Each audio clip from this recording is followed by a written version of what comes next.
The bailiff hands some documents to the judge, and who's clad in somber robes of purple and black. Your Honor, the handsome man rises to his feet.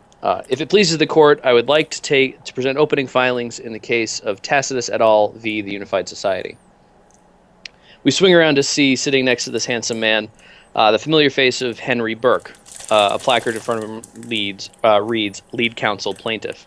He reclines in his chair and looks forward, pondering as his junior colleague shuffles some papers and hands them to the judge.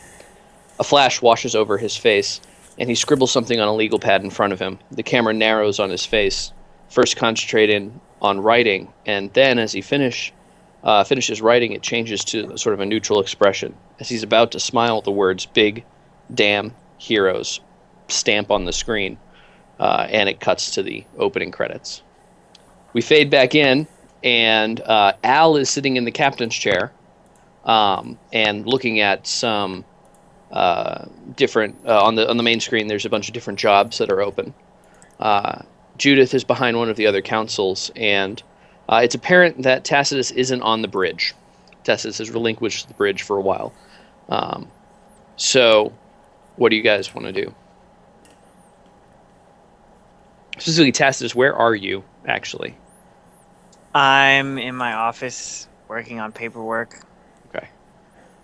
Yeah, so Al, you're looking at different jobs. It seems like maybe you've been put in charge for a little while he works on some paperwork. Maybe you're reviewing jobs to present to him. Some of the jobs you see are the usual. You're seeing the same thing about the basilisk, another sighting. Same place, actually. It hasn't moved. And the sightings are mounting, like there are a lot of them now. You still have that mission for the man from the circumference. Peanuts, I believe, last week asked you to meet up with him back on, I want to say Asa? I forget exactly where he was. And you also need to figure out how to get that Pronix for your new gun. That's a ways away, though. That's going to take a couple jumps to get to that planet. Yes. It's going to take, yeah. With your ship drive right now, that's not a very feasible mission. No. Because you got to get all the way to, I believe it's Mumtazi. I thought it was Jericksane, but close enough. It's in that system, but yeah. I think it's Jericksane. Khulud, I believe, was the name of the thing. Yeah, it's Khulud Mumtazi, so it's actually even further away. It's down. Oh, 507, yeah. Yeah. You'd probably want to have a bigger ship's drive before doing that. Yeah. Look at Judy, I guess, and I don't know why he put me in charge, because nobody ever puts me in charge of anything, because I got a pet turtle once, and they put me in charge of that, and it died within a week, so... Did you forget to feed it? Or give it water? We had help for that, and apparently, it's a long story that begins and ends with I didn't tell them to feed the turtle, and the turtle ended up dead. The story sounds better. Last time I heard someone killing an animal, they fed it asbestos. Whoa. That sounds awful. Yeah, they weren't the brightest in the head. Well, do you think we should go meet Peanuts? That sounds like a good idea. I mean, we just finished a job where we kind of impressed them. Yeah, maybe we'll be in a good mood. Hey, Clippy. Yes? It seems like you're trying to ask me a question. Would you like help with that? I would like help with that. Sure. Here's how you ask me a question. First, begin saying a sentence, then finish the fucking question! And he just smiles. Clippy, do you need some Midol? I have some in my purse. I'm a program. I don't take drugs. I don't believe that for a second. I'm sure we could write up a script or something for you. Did you say he was on Asa, J-Fred? Yeah, let's say he's on Asa. I don't actually remember where he is, but Asa sounds good. All right, well, I guess we should make preparations and head to Asa. We will meet Peanut. Oh, wait a minute. hold on a second. Before we do that, OOC, which system are we wanted on heavily? That was back in Conseco. I believe so. Okay. I just want to make sure we're not going to fly into. Well, so actually, the person who is like really wanted on that system was. Oh yeah, he's dead. Now Welcome. he's dead. The other people who were wanted were Lorne and Patrick, but they're also dead. So mostly, like, actually, I need to mark that he's dead. Deceased. And then we have Judith, who has a clean rap sheet. My first character. Gives. Well, she's only been around for like what, a week? Maybe. I'm trying to play the good guy this time. Trying. Well, just try to play someone who's not insane, and then I think you'll probably have better luck of getting to level, 2. But they're so much fun. Anyway. So yeah, I can list out your known rap sheet here. Tacitus has been requested on Conseco Ballesteros to answer some questions. There is you're wanted for questioning on Asa about a first-degree murder and an assault with a deadly weapon.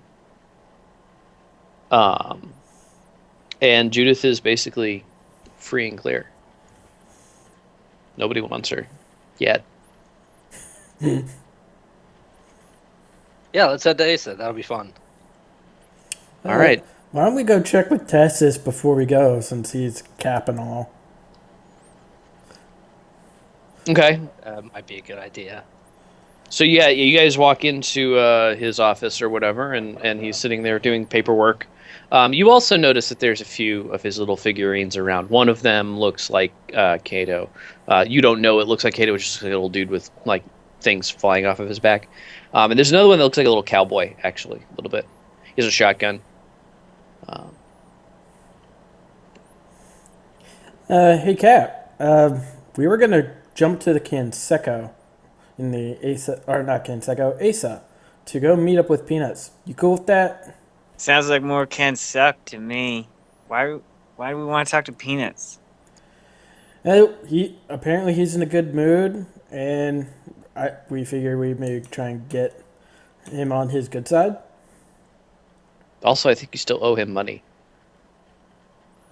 I don't. Yeah, that's true. All right, let's go see what the man has to say. Okay, I'll go prep for the jump. All right, give me that navigation roll.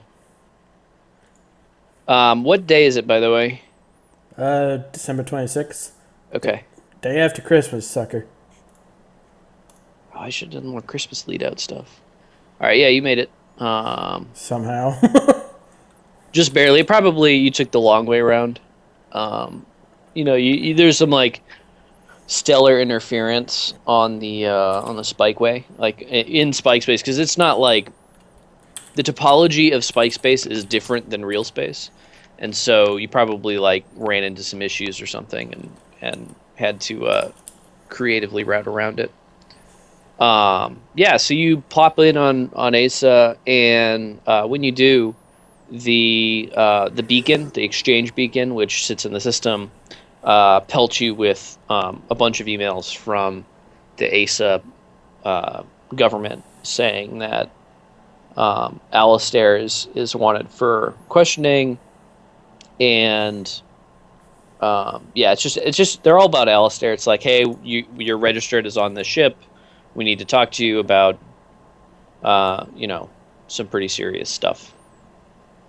Please report as soon as you get this. Send something back to acknowledge it. I will acknowledge with a reply saying something along the lines of "I will come in for questioning." Yeah, so you get a reply immediately that just gives you a date. It's like an automated response, and it's for like this afternoon. It's like a date, time, place kind of thing. Okay, so yeah, what do you guys want to do now? You land on AC, you got to go meet up with Peanuts, and you got this other thing going on about being questioned. Let's check the space books, see if there's any interesting jobs around. It looks pretty dry. And at the bottom, there's a little footnote that says your GM didn't really have a ton of time to come up with new missions today. So, I actually want to post something in the local Okay. paper. I want to post a sort of legal ad looking for members to join my class action lawsuit. okay, that's going to cost you some credits, but not much. Let me pull up the book. I think there is a suggested cost for this. I think. FYI, I've updated my goals. This is one of my goals. Try to find some. Yeah, I think I'll have to think of some way to determine.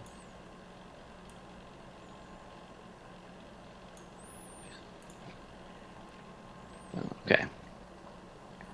Yeah, and so you haven't found anybody, but the law firm probably has, which is why they have already started proceedings. So finding more people will make it go in your favor more.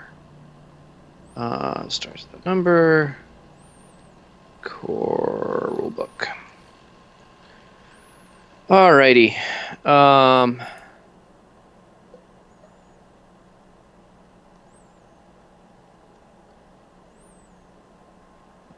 on, you piece of crap.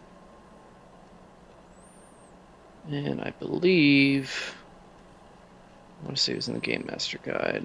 Oh, maybe not. Employee services? Yeah, services probably got it.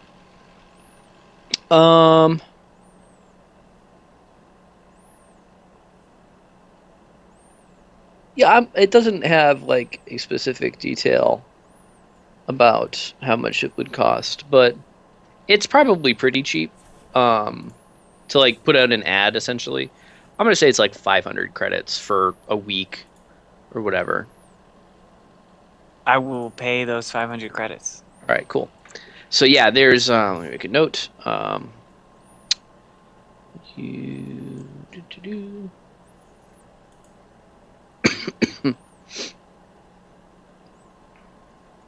Oops. Tacitus put up an ad for 1 week looking for people to join. Are you targeting it at a specific group or just sort of general or? I would put it if there was like a magazine for sort of the rough and tumble spacer in your life. That would be where I'd go. Yeah, so you're sort of targeting people who are likely to, maybe other captains or Ships and Guns magazine.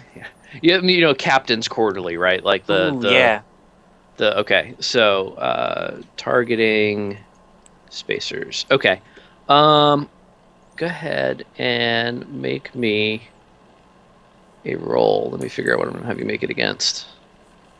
Make me a culture spacer roll.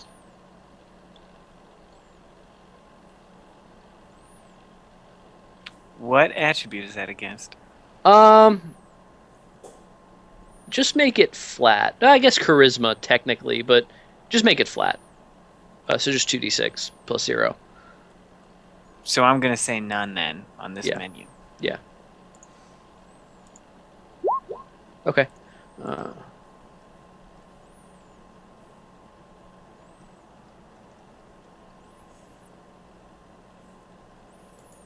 Okay. I'll figure out what that means later. I don't know exactly what it means now, but when I figure it out, you'll probably get an email from somebody. Okay. So yeah, so you put up that ad, and you're squirreled away doing that. What are you other guys doing while he's setting up ads and doing more paperwork for his case? So I'm gonna head to wherever I gotta go to answer questions. Okay. Are you going by yourself, or you're taking someone with you, or? I'd go by myself. Okay. Yeah, so you head off to the police station. It takes you a little while to get there, but you manage to get there on time. and you've been around, so you know where the things are in the city. As I recall, Asa it's a water world, and so it's just sort of one or two major cities and a bunch of sort of floating outposts, either on natural islands, which are pretty rare, or man-made islands. So you're on, sort of the main island on Asa, in Asa on Peneleus, which is the name of the planet, as I recall. And you show up, and the person behind the counter greets you and says, "Hi, what can I do for you? What can I help you with?" I'm here as a person of question. Need to answer some questions. Are you a person of interest, or are you? Yes. Okay. I think. What's your name? Alistair Whitaker Price the Fifth. I think it was the fourth, but that's okay. It is the fifth. It is the fifth. Are you sure? Did you just change it? I did not. Okay, it is fifth. Because oh no, was it your grandfather that died? Because I'm pretty sure I made him Alistair Whitaker Price the third. Right, which would have made his son the fourth and me the fifth. Okay. Anyway, it's not super important. I'm just. I actually don't remember where I put him. Anyway, I must have never made a thing for him. Oh no, oh no, that's you. Okay. Anyway, so he says, "Oh yes, of course. Let me call up upstairs, and I'll get the detective down here. 5 minutes." So he goes and makes a call and goes back to work. A little while later, a sort of gruff-looking guy, he's got a 5 o'clock shadow and a cup of coffee in his hand, comes down and says, "I'm looking for Alistair I'm looking for Price. Where's Price?" That's me. Yeah, can I just call you Al? Yes. Yeah, so Al, it seems like you were seen, like we got a facial recognition on you from the security camera in the lobby on the same day that a gentleman was murdered in the hotel, and he names a specific hotel, which I can't remember. Did you see anything, notice anything odd that day when you were there? Yeah, there was some guys with guns running around acting crazy. I see. Did you get a good look at any of them, or and he's sort of walking with you to an interview room as he talks to you like this? Not really. I was there. I didn't even want to be there. My buddy decided he found religion and decided I needed to find religion too. We ended up talking to this old lady forever. It was the worst fucking afternoon, and then there was a bunch of gunfire, and I just wanted to get the fuck out of there, and it was an awful day. Okay. Well, so do you remember where this old lady lived that you talked to? What? I would have remembered the floor. I don't remember what floor we were on, but I would tell him the floor. So he says, okay, and he writes it down in a little notebook. He brings you into a little interview room, and he leaves the door open, and he sits you down, and he's like, okay, I'm going to have a few more questions for you. And he basically just sits for about half an hour, and just interrogates you. It's very conversational. He's not accusing you of anything. But he's, curious about the people you saw, why you were there, why you were in Asa before, why you're back on Asa. Are you trying to lie to him at all, or? I don't want to lie. Like, I want to give him as much information as I possibly can without trying to incriminate myself. Because I really didn't do anything wrong. I didn't shoot anybody. I was drug along, and then okay. Technically speaking, as an accessory, you were an accessory to murder, assault, and battery, and several other crimes. Like, you did some stuff that was wrong. At least morally questionable. Oh yeah. I understand what you're getting at. Yes. I didn't do anything wrong. I only helped someone kill someone else. Fucking Mal.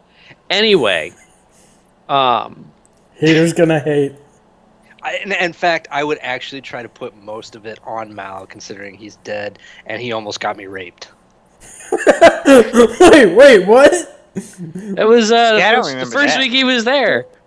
You brought like a horde of prisoners onto the ship. Oh yeah. Yeah. Because I was trying to enjoy my hands-free life, I almost paid for it. I forgot about that. Those are good That's right, times. because didn't I have you make evasion saves and you like barely made most of I them. barely made them, yeah, and I ended up crawling into an air vent. I completely forgot about that. That's great. if nothing else, that's why I love this game. It has the presence of mind to give you an evasion save. Anyway, And you didn't have to yeah, roll for so- anal circumference. So when you get on the subject of Mal, he asks a few more questions, and he says, can you describe your friend? What did he look like? Why was he here? Et cetera, et cetera. You said he found religion. What kind of religion did he find? He specifically actually asked if he was Catholic, or if he was Muslim, or if he was something else. We were doing the Muslim bit, right? Yep. Yeah. Pretty sure. Yeah, so I would tell him that. Okay, and he sort of looks relieved when you say that he was a Muslim. Is there a problem with Catholics in this universe? You don't know that yet. I guess probably. If you would like to know, make a history roll against your intelligence.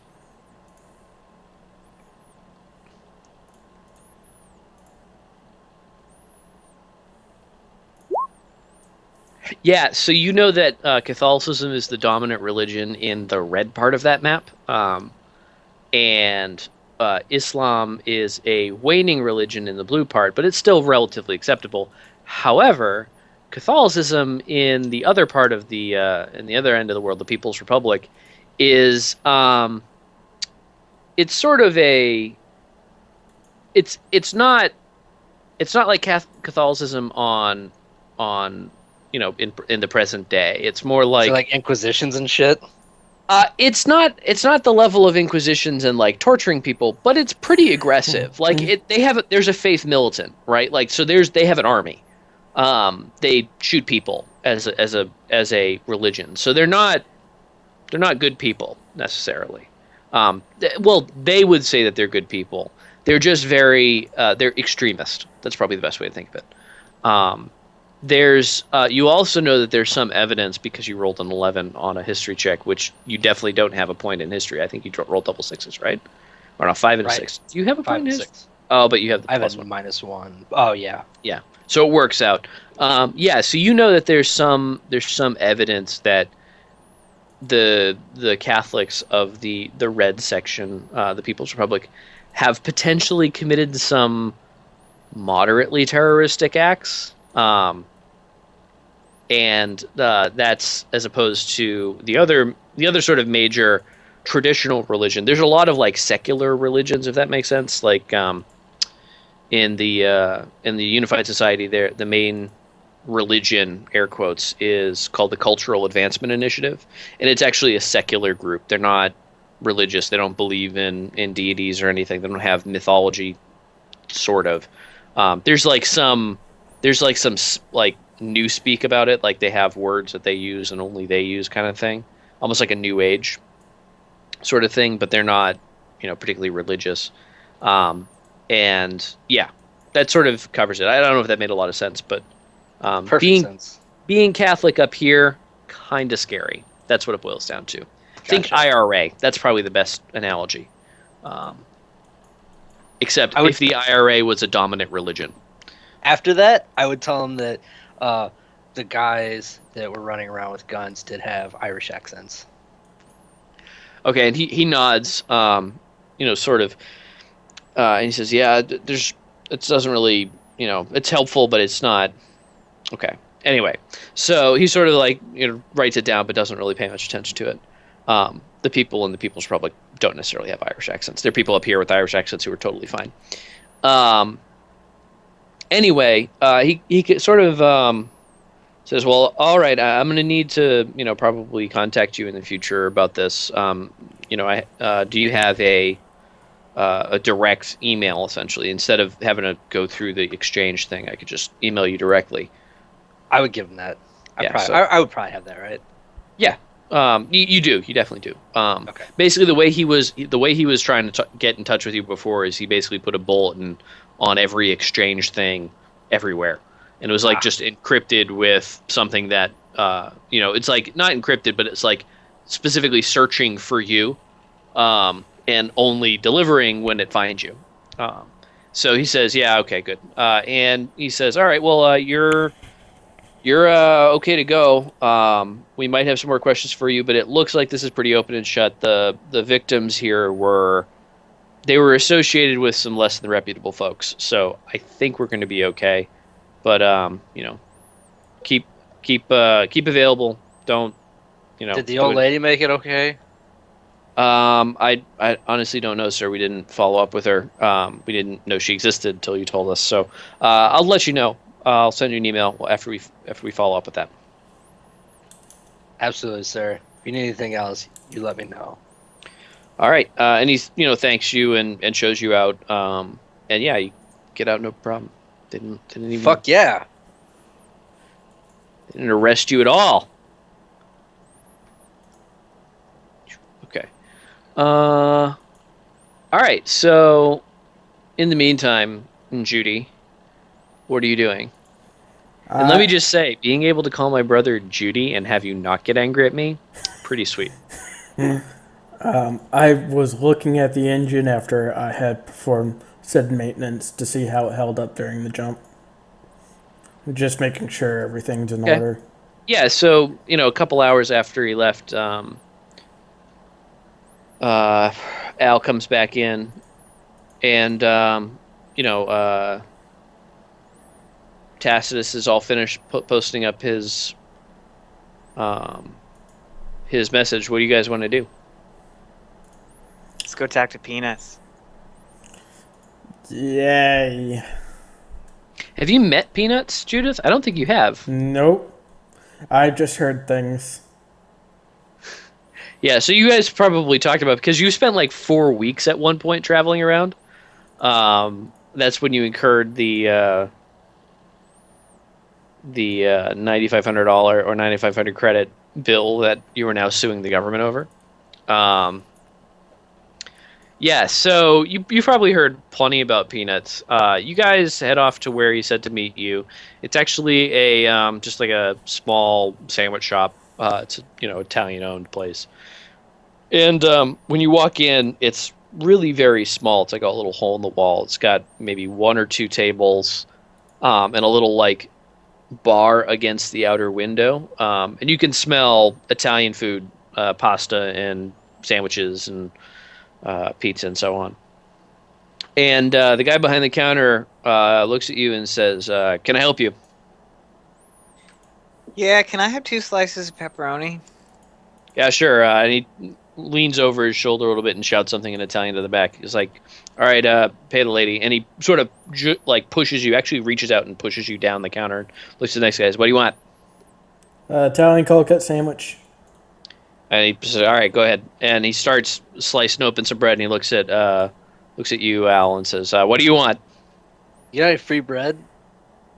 No. Nothing. Okay. Then he just keeps looking at you, and he's maintaining perfect eye contact as he makes a sandwich, and it's a perfectly constructed sandwich.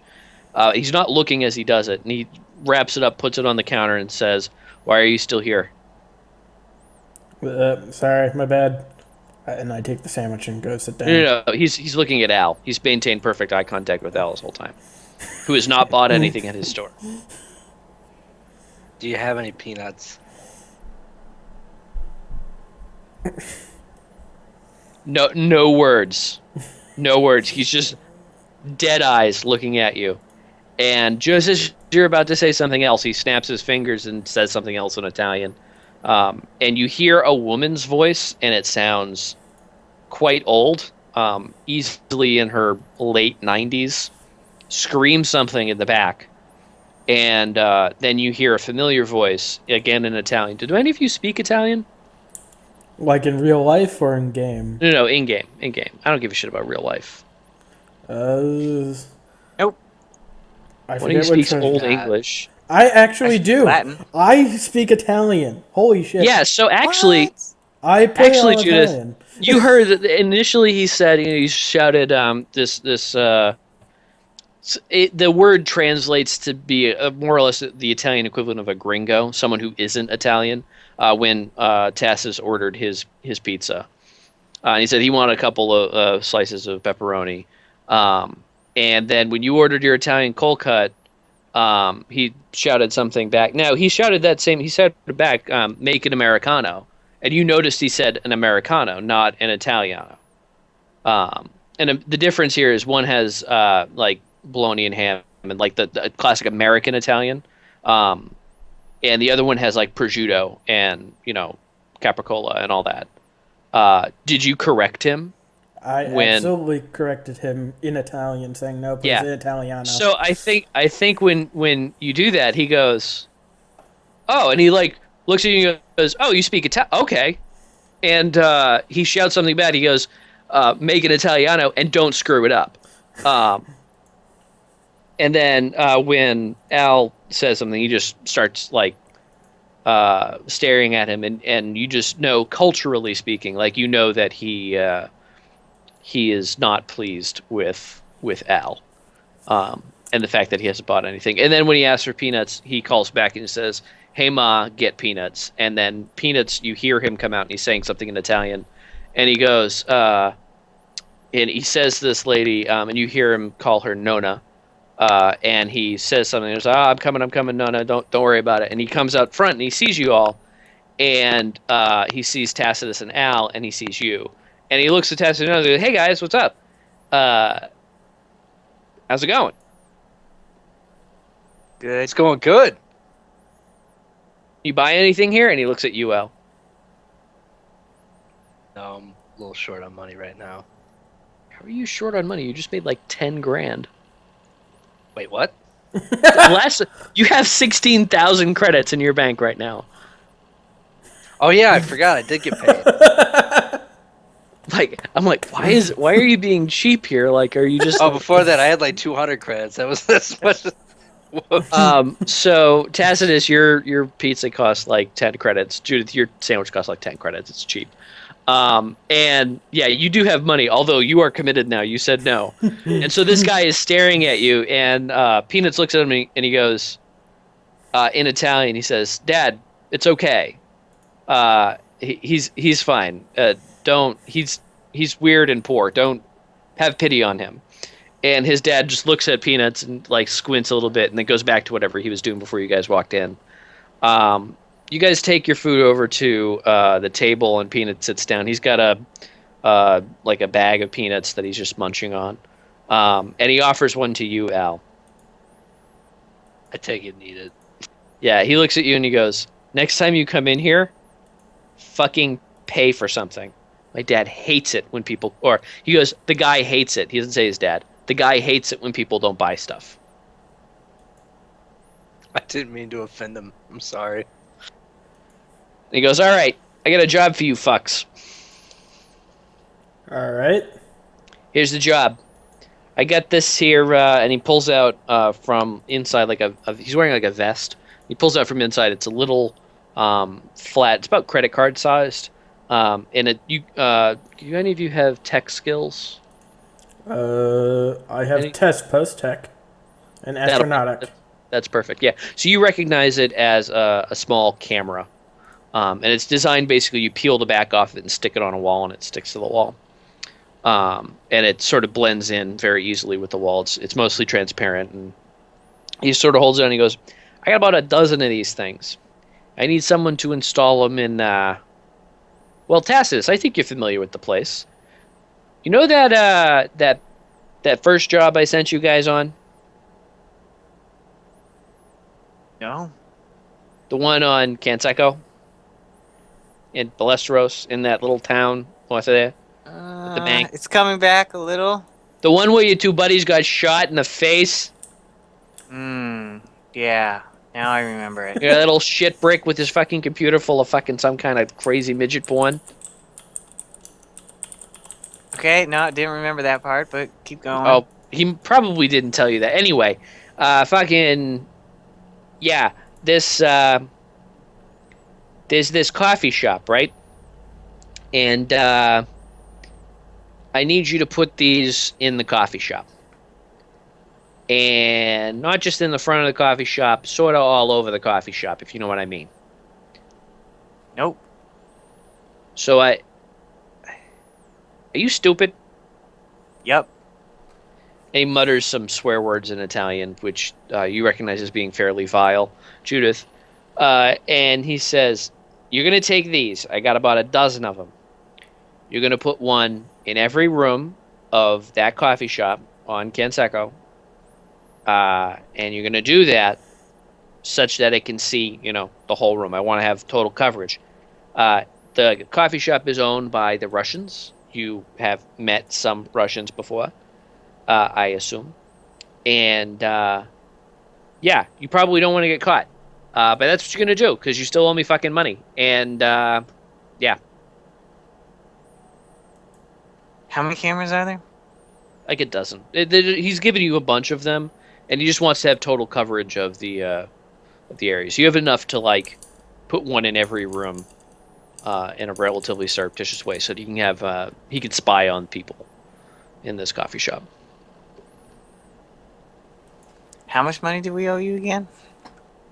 I think I wrote that down somewhere. Hold on.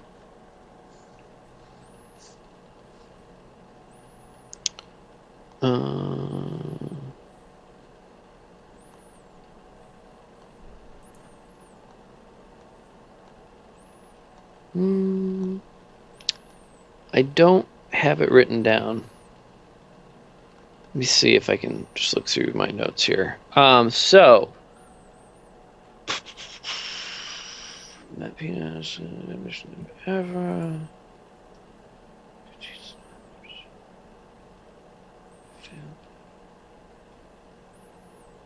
Right. So what happened initially was you guys failed on a bodyguard mission.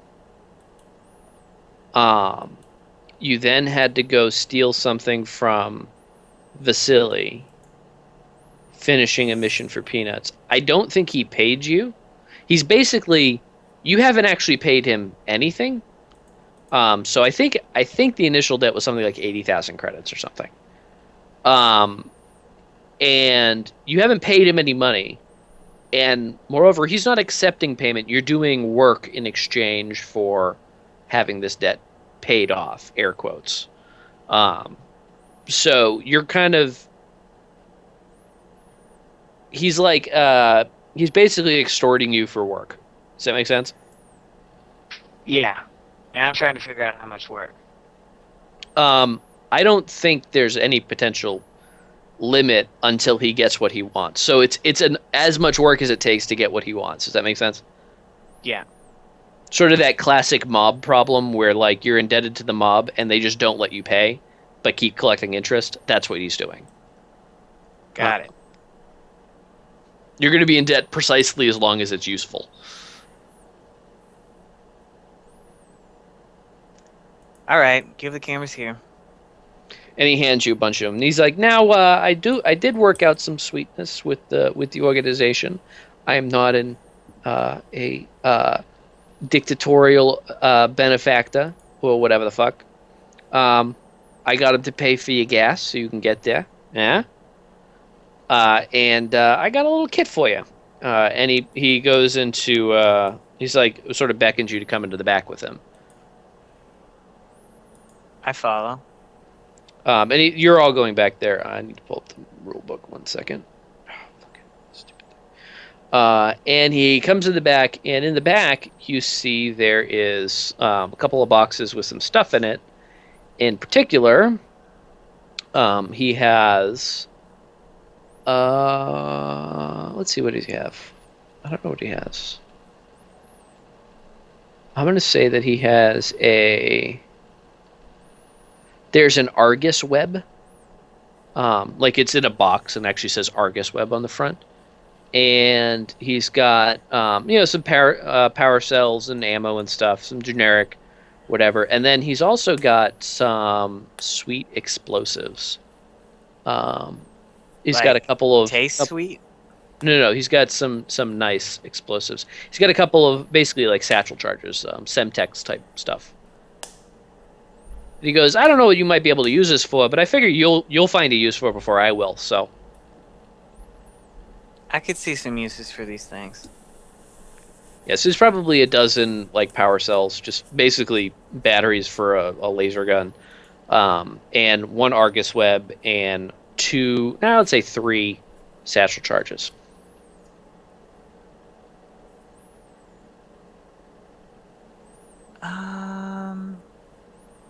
Yeah, this is pretty nice. Goes, all right, so you're gonna go to the place, you're gonna hook it all up with the thing, and then you're gonna give me an email, and then you're gonna be done, and you can go back to doing whatever the fuck it is you do every day. Makes sense. All right, I'm leaving, bye. And he just starts to walk out, and he turns around at the last second and looks at you, Al, and it's just like, remember, next time, buy something. I buy a sandwich on my way out. And the guy behind the counter looks at you like, the fuck? And makes you a sandwich. What do you buy? An Italian meatball. He goes, he just sort of looks at you and he nods. He's like, all right, fine. And he makes it and gives it to you. It costs 15 credits because he's mad at you. And yeah, you guys walk out. That's the mission. Go to Canseco, go to the same coffee shop where you met the Russians for the first time, and wire it for video and sound. Did those items he gave us go to like the ship's store? Yeah. Any of you can get at them and put them in your inventory at some point. Someone should put them in their inventory now. Or I don't know if you keep a list on the spreadsheet, Tim, but you can put them there if you want.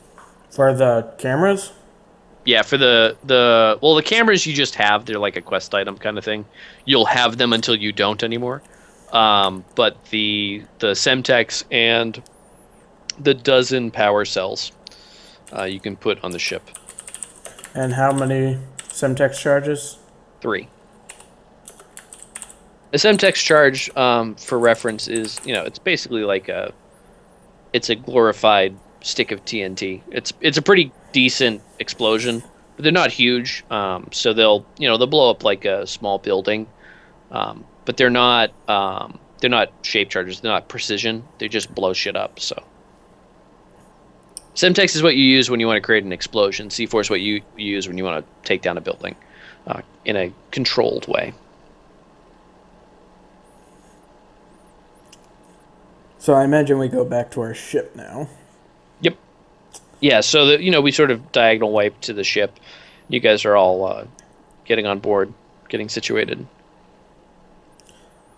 I call over to Tacitus after I put down the Semtex charges and say, "Hey Tacitus, did you realize we have 6 charges of C4 on the ship?" I did not realize that. We have 6 charges of C4 on the ship. Just saying. I would put them in and 3 sections. charges and 3 charges of Semtex. You guys are loaded. Do we have an armory locker? Yeah, you have some place where you store all the guns that are not in use, and whatever explosives there are. You have a safety, like it's a big ship. It's probably the size of a decent sized high school. So you have room for stuff, and you put it wherever it needs to go. All right, I'm gonna call a meeting in the reading room. All right. All right, yeah, and so we hear, I'm going to call a meeting in the ready room, and then it's diagonal wipe to the ready room. The floor is yours, Captain. All right. Both of you weren't with me when we first went to this planet. The Russians there aren't nice, and they killed 2 crew members. So I'm thinking we can improve upon that by not losing crew members this time. That sounds like a solid first goal.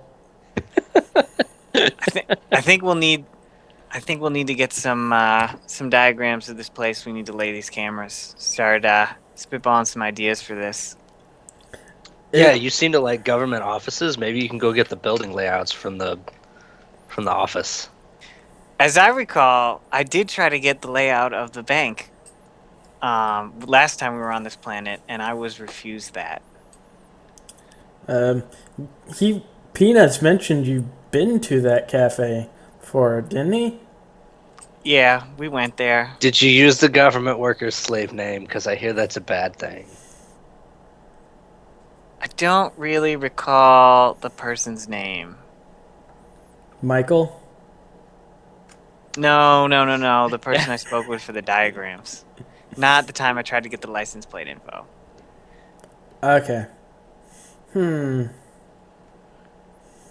believe his name was Doris, and Michael was his slave name. I remembered one of them. Don't use my slave name. Dude, that seriously fucking killed me. Every now and again, I have flashes of brilliance. As do I. Such Not as really. my unit comment. Fair enough. Also killed me. If I can Just make been Butch dying a laugh. lot. If I can make Butch Well, laugh, actually- I've hit actually- some level. I believe Tim has died 3 times so far. Let's Which has see. only died once. Warren That was twice. and Malcolm in this game, and then the asshole Angelo. psycho. Angelo. Yeah, so 3. Angelo. I've had 3 people die. Captain Asshole. I think actually of all of the games, the only person to not die is Kato. Slash Tacitus slash Paul. I play it cautious.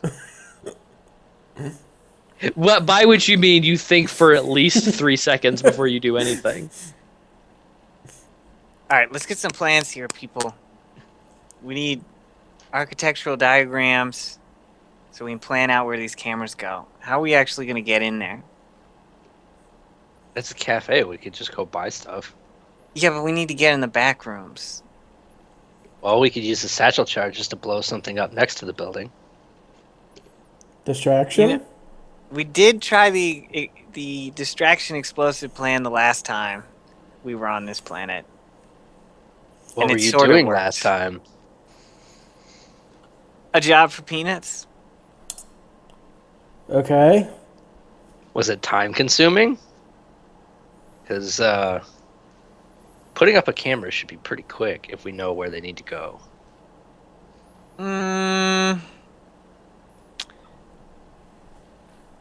I would say the last time we did it, when we did the distraction, it didn't provide us enough time. And I think putting up cameras is going to take even longer. How many cameras do we have to put up? Like 12? Enough to cover the building. Okay. We'll need to find out how many rooms there are to cover the building. So we should probably go get the building plans from City Hall. Makes sense. How are we on the planet, or do we need to fly there? You need to fly We there. still have to fly there. Okay. But we did get fuel. We can get fuel. We could buy a fake ID if you failed the last time. Peanuts is paying for your fuel.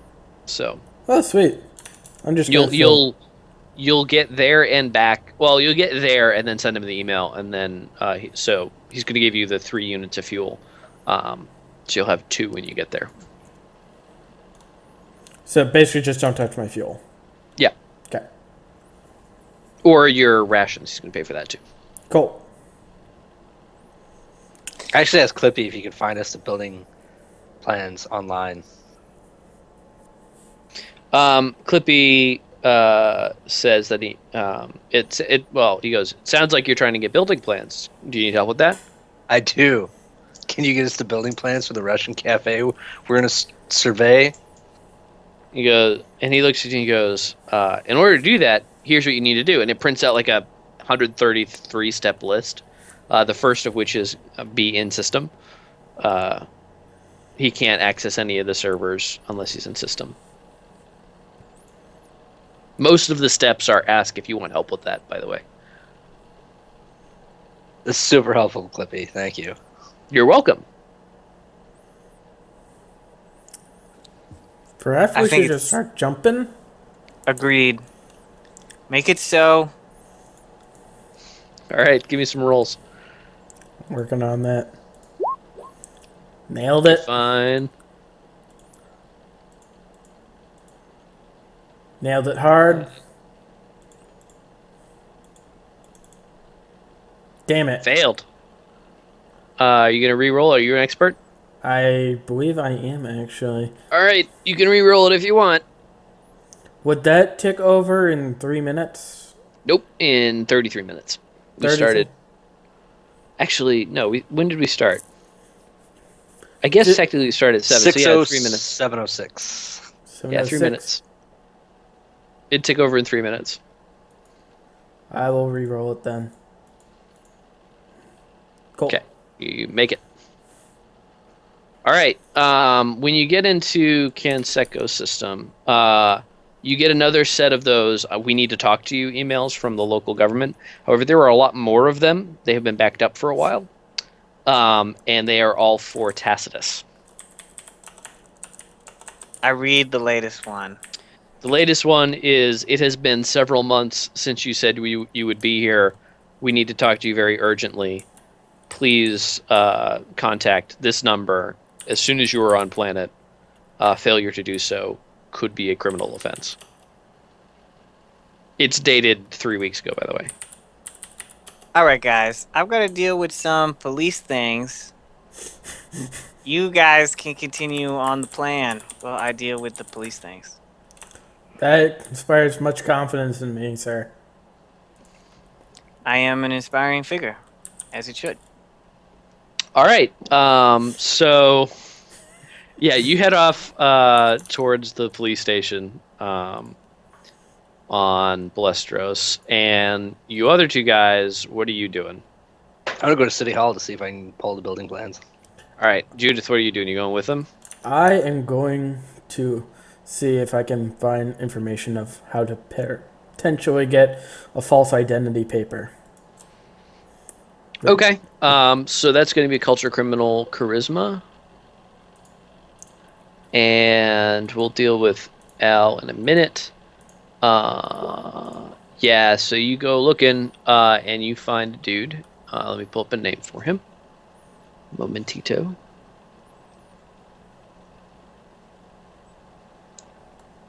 Raul.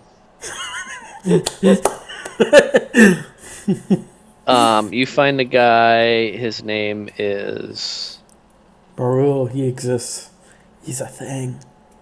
His name is Alan Virabayan. Fine. And yeah, he's basically, you kind of look around the shadier parts of Space Craigslist, and you find this guy who's sort of advertising. He's using all the right code words for I print fake IDs. The front of it says he gets highlight paper and flies like planes, and you know that means that he's printing visas in his name. And so you go to meet him.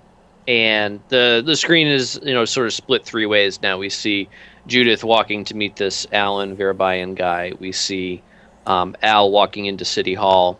And we see, not too far away, we see the police station. And the camera sort of jumps over and we see Tacitus heading into the police station. Tacitus, when you get into the police station, the guy behind the counter says, "Hey, what can I do for you? How can I help you?" I have been summoned to this station to talk with someone as yet unknown about a thing. He goes, "Sure, what's your name?" Tacitus? "Is that your full name, sir?" I actually need to check. Yes, that is my full name. So, kind of like Madonna. Okay. And he punches the name into the computer and he goes, "Yes, sir, we have you down here as having notified you almost 6 months ago, I think." Let me look at the thing. When Patrick died in October. He's like, almost 3 months now.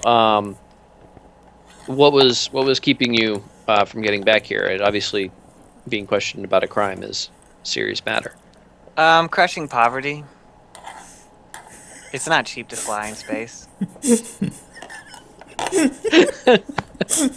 Yeah, I think he just looks at you and goes, "All right, sir. Let me call the detective, and we'll get him right down here. I need to step away for just a second. So, talk amongst yourselves, get a drink or whatever for like 5 minutes. Okay, good. That was a great response there, Paul. That was a good response. Gotta keep some witty banter in my back pocket.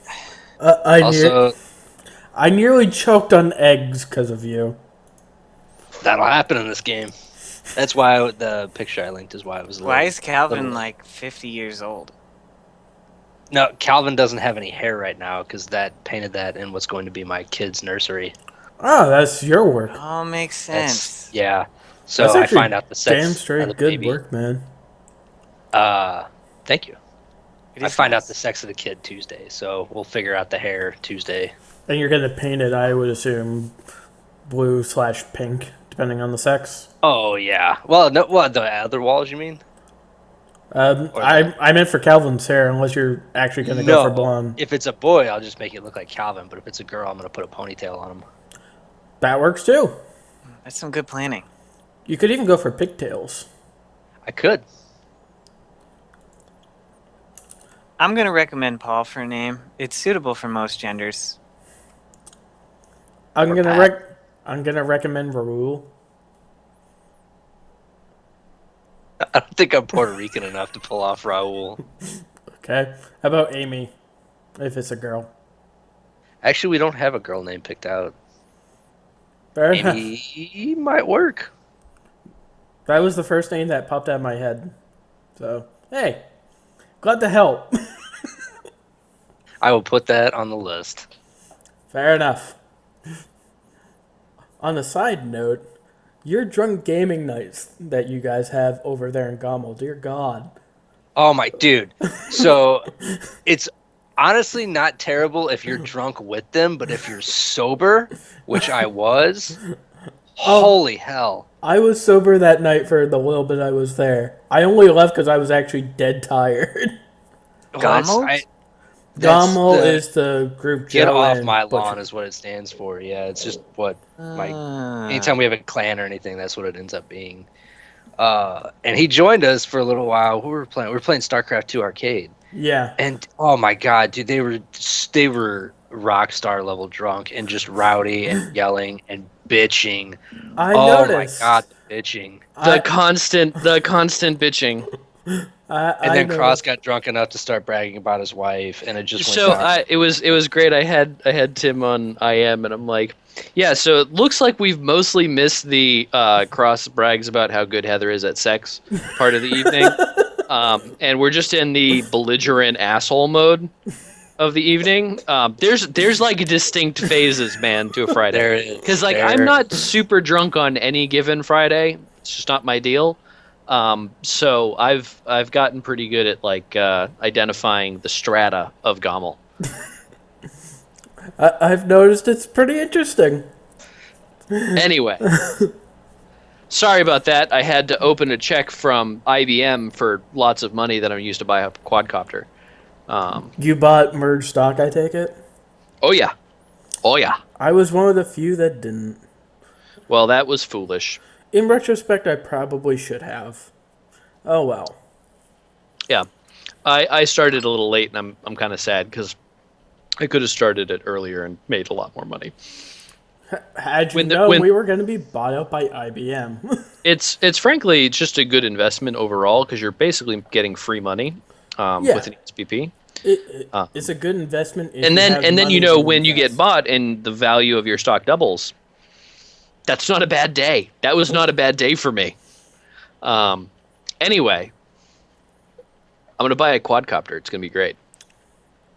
Can you ride in it? No, but it does have a 4K camera on the front, so there's that. 60 FPS. That's 1K for each 30, copy. 30 FPS. It's at 4K, and I think it does 60 at 1080. Or no, there's a version that does it's 60 FPS 1080, and then there's a version that's 4K at 30. But Fair you enough. don't need the 60 FPS because you're typically flying really high, Yeah.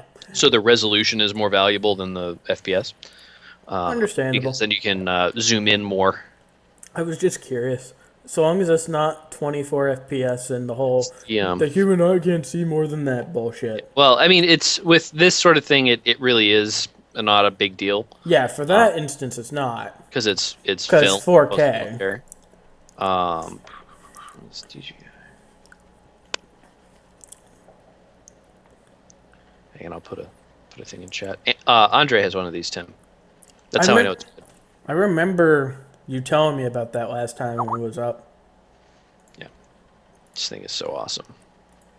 Oh yeah, the Phantom thing. Yeah. Yeah, so it runs its video. It's a first-person view thing. So its video runs through an iPad that you put on top of the controller, and so you can actually fly this with no direct line of sight, which is fucking awesome. And yeah, I you can remember fly this it around thing. it. Need to go to a dealer?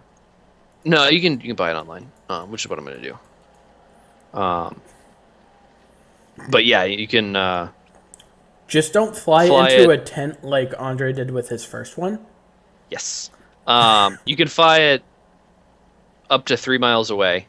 1.5 is the safe distance, but technically 5 kilometers away, and it has a ceiling of I think it was 2,000 feet, so just under or just over a kilometer. So the flight ceiling is technically a lot lower than that because of the FAA, but if I wanted to, I could put that thing up pretty fucking high. And it's pretty awesome because when my cousin Andre brought his up back in September, he flew it in Hanover, which is, for reference, maybe like 30 miles inland. So it's pretty close to the coast. But he flew it up pretty much as high as he could take it before breaking, laws. And you could actually see from 30 miles in, you could see the ocean.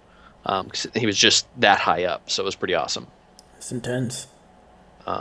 Anyway, so back to the thing. So, yeah, someone's coming down to talk to you, and the camera jumps over to Al. Al, you're waiting in line for a little bit, and then you get up to the front. It's a short line. It's not a busy place. You're in sort of a suburb town. And the person behind the counter says, "Hi, can I help you?" Yes, I'm interested in getting some building plans from one of the buildings in the city. Sure. Do you have licensure for that? Are you architect or urban planner? Contractor, but I don't have a license. Yes, sir. Well, I can't give you any plans without a contract, obviously. And it's a nice young lady, and she's looking at you like, I can't do this. This is, Is there any office I can go to get a license and fill out that paperwork? Yeah, I can give you the paperwork for that. And she turns around and grabs contractor paperwork and hands it to you. It's maybe like 3 or 4 pages. I go fill it out. She does. She says, "Okay," and shuffles you off. You make a bureaucracy check against your intelligence. In the meantime, Judith is walking into the bad part of town. Dilapidated buildings. People are standing outside. There are, several people who clearly don't live in a building who are sitting on the stoop of a building. And you walk past a few people, and they're actually catcalling you. But they're catcalling you in Armenian. And it's sort of Armenian, but with this weird drawl. And I don't speak Armenian, and neither do you, so I'm not going to try to imitate what it sounds like. But it sounds like sort of a mix between an Eastern European accent and a deep, deep Southern hick accent, like West Virginia kind of Southern. That's terrifying. And they are catcalling you. Several of them have no teeth to speak of. The ones that do, they're all sort of brown and rotted out. Their faces are full of sores. There's an odd chemical smell in the air. And you arrive at your destination having been harassed and harangued your whole walk there. It's a small house. It's yellow, you think. Parts of it are white, parts of it are brown, parts of it are just falling off. What do you want to do? I want to go knock on the door. Yeah, you knock on the door, and you knock on it once. Do you knock on it really hard, or? Just kind of general. Just Yeah, just so I kinda... can knock. Yeah, no one comes to the door after about a minute. I knock again. Yeah, another minute goes by, and you're about to turn around and leave when the door inside opens. And how tall is Judith? I don't know, but I'm gonna roll for that for a second. Hang on. See, we can make it 3. If you roll 5d20 and say that's the number of centimeters you are, that's the easiest way to do it. That I works too. I don't remember how to convert from centimeters to inches, but That's what fair Google's enough. for. 45 cent. I think that's actually gonna be a little low. Probably. I'm sorry, it's the other way around. It's I forget. No, there's a way to do this. Yeah, that puts me that a foot and a half. Little small. Could I Why just? don't you actually just I don't know. What? Why don't I re-roll that with a slightly higher? Do 8 maybe. Okay, 104. That's only going to be 36 inches. It's not. There's some other way to roll for height. I know there is a roll that gives you a really good distribution. Roll weight and height. Here we go. Okay, female height for human. You want to roll 58 plus 2d8 is what AD&D used. Roll 58, 2d8. 58 plus 2d8. Okay, 67. And that is inches, I believe. That's actually a bit. Wait a minute. 48 inches is 4 foot. So okay. 72 is. I'm is 5 6 foot feet. 7. I'm 5 Yeah, foot 7. 5'7". That's surprisingly And very then close to my own height. Actually, here's a good question. Roll 90 plus 3d30. Okay.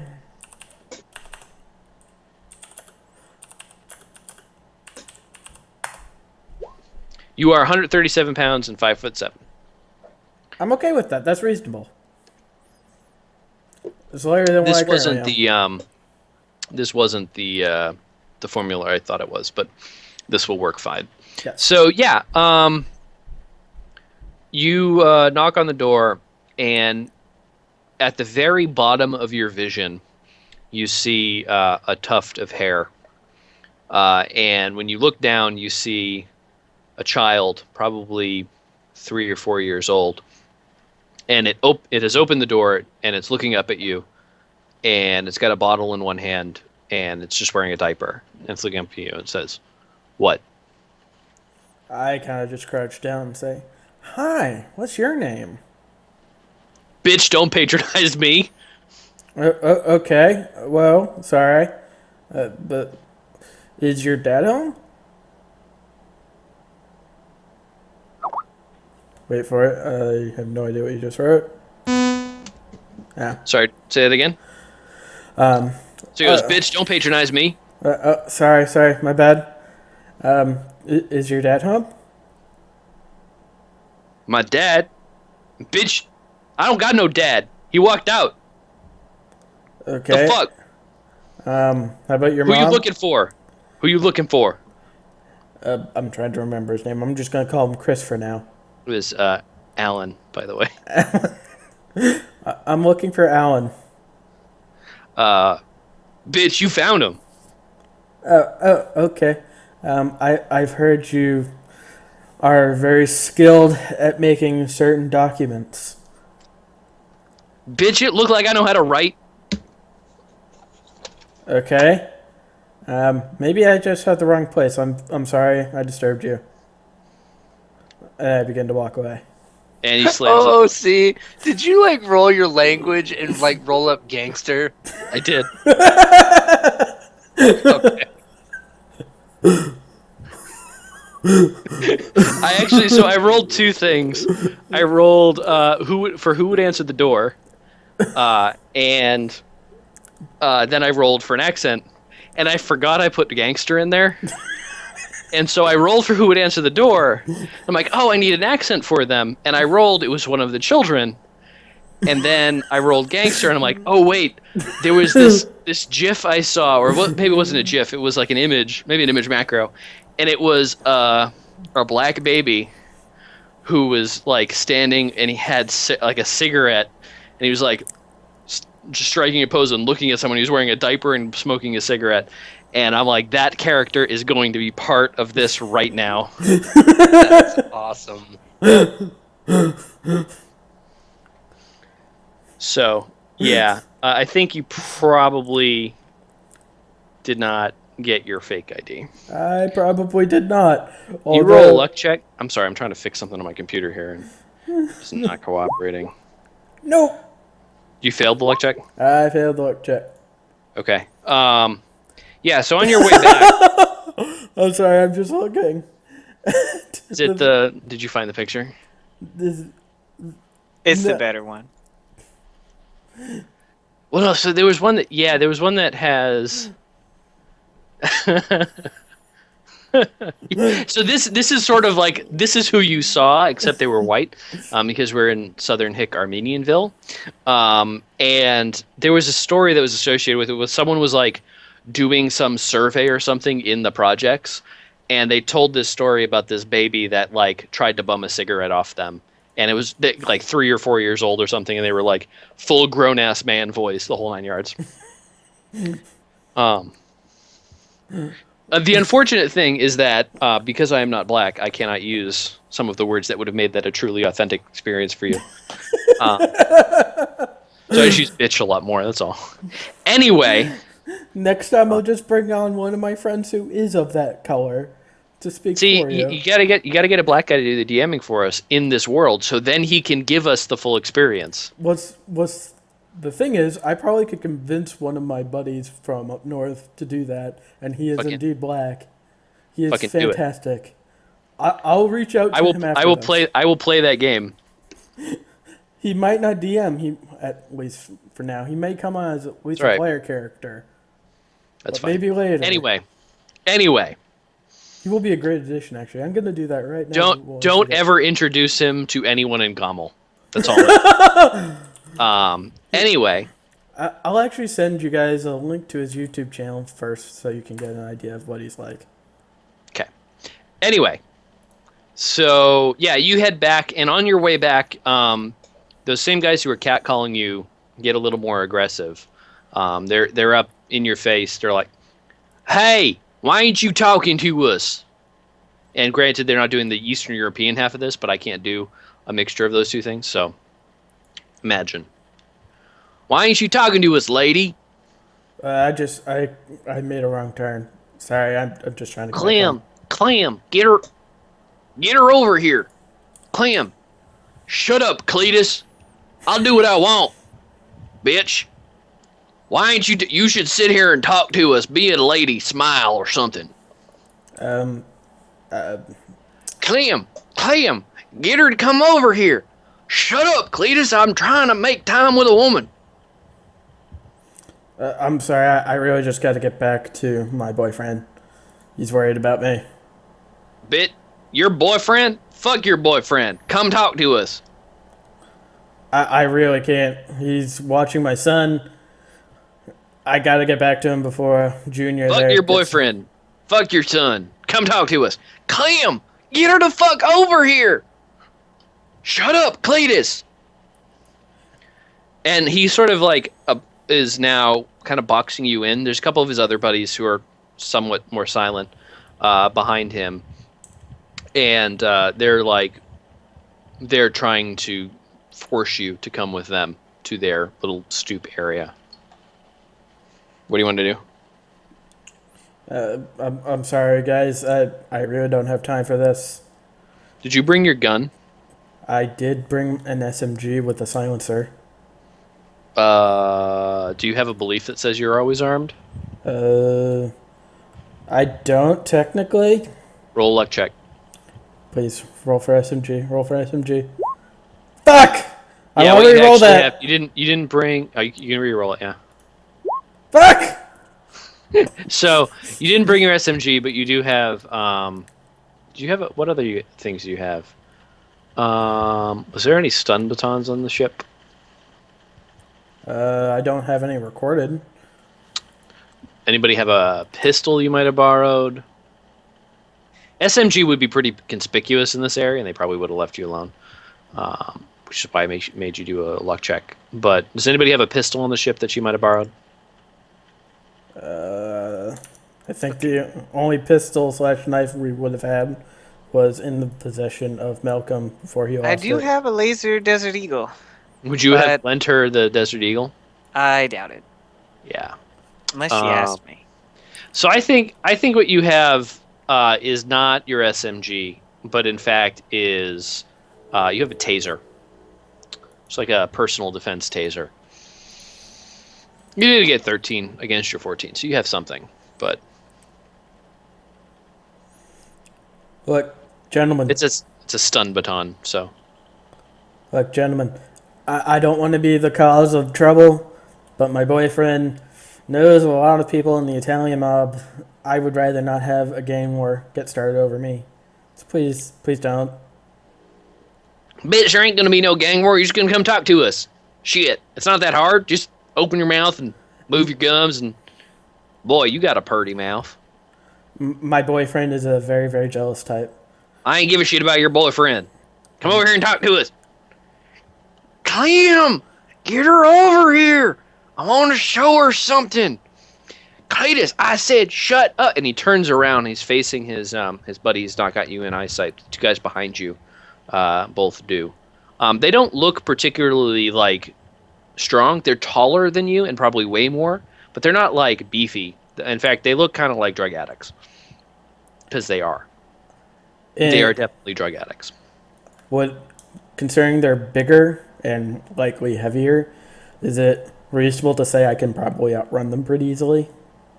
I think given that they're drug addicts, probably, yeah. I want to run while he's looking the wrong way. Yeah, can you make an athletics check? I can. Against your dexterity. Big money, big money, big money. Yeah, so that is a partial success. So I think here's what happens. You get to make a choice. You can run away, but in so doing, leave your purse with some identifying material behind, and lose some money. Or you can get caught, and they like grab you and stop you, so you can't run away, and you're like grappling with them, so you can fight. I'm gonna let them catch me, and as soon as they catch me, I'm gonna try and tase the one that does. Okay. Roll for initiative.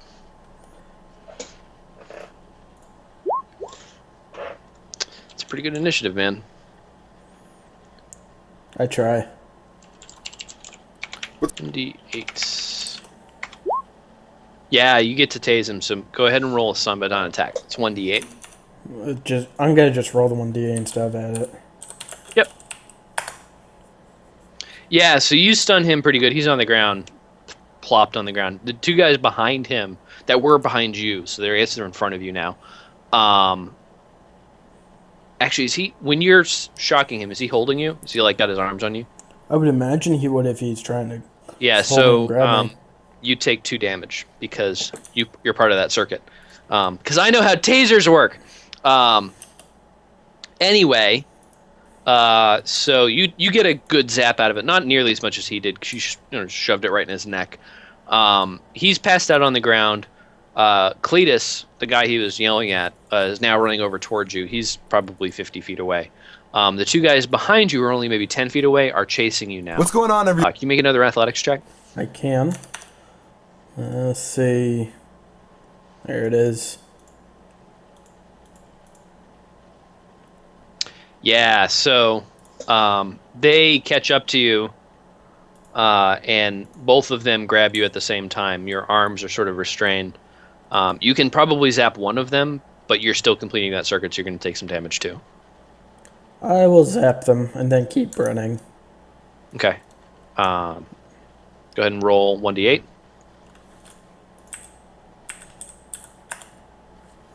Yeah, so one of the guys, you kind of get him right in like the belt or something that's blocking it. You don't take any damage from it because you didn't make a real circuit, but he didn't really take any damage either. He's still up and running. They're going to try to grapple you now, and I guess what that means practically is they're going to try to put you out. How many hit points do you have total? 3. Okay. They're going to be hitting you. That's how much damage they do. Well, hold on. I actually got to roll an attack here. So what's your DC? Or your AC, rather? 5. Okay, first one hits you, the second one does not, so you take 1 damage.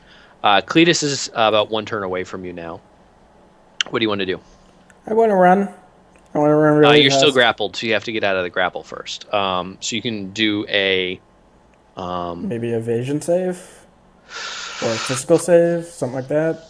I'm going to say... Evasion save sounds good. I think that's reasonable. Damn yeah, it! so they still got you grappled. You can zap them. That is an option that is open to you. I'm going to try and zap them so I can leave. Yeah, so you zap both for 4 points. Can you make a physical effect save? I can. Yeah, but you take 2 points of damage. And that puts me at 0. I would imagine so that yeah. knocks me out. Make another physical effect save. Yeah, you're passed out on the ground. The last thing you remember before passing out is both of the big guys going down and Cletus standing over you, looking down, and looking like he's going to show you something. So let's jump back to Al. Al, you have filled out your form. You have returned that form. She is processing it. She tells you it's going to take a day or two to process. What do you want to do?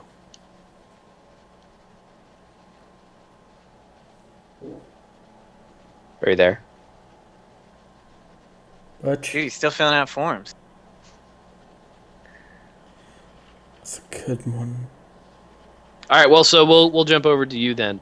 Tassis, what were you doing? You were answering questions. Yeah. So the guy, the detective comes down and he looks at you sternly and says, "What's going on?" That's the video of my friend. It's Okay. apparently not safe for work, but apparently it's a video of him saying Disney making live-action Pinocchio. Also Winnie the Pooh. Okay. So the detective is brought you into an interrogation room. The door is shut. There's one flickering light on above you. You've been here for about 5 or 10 minutes. He comes in, sits on the other side of the table, and says, "Mr. Tacitus, is it? Correct. Weird. Are you aware that you've been associated with a very serious crime, sir?" By a weirdo. And guys, Disney's just not stopping I with am. live action movie adaptations An of attempt was classic made Disney animated films. almost Because 3 we're months getting ago Pinocchio now. to rob a Pinocchio, bank the story about a lonely old man in who's my sad city, because he sir. doesn't have a son because he can't get a girlfriend. So You understand he that makes a puppet, and he's all like, I wish upsets this me. puppet was actually my son, and then a demon I don't makes think there. He comes out of nowhere, he's like, you've had the okay, pleasure of we'll make introducing this son real. yourself, He's like, sir. oh yay! And then the son comes to life, and he's like, F you, My Dad. name doesn't I'm matter. gonna do whatever I want. And then he does that. How can I confirm this is your city or not? He puts out a badge in front of him, and it just says Canseco PD. And he goes, or it's Balestros PD. And he goes, "That's how you know it's my city."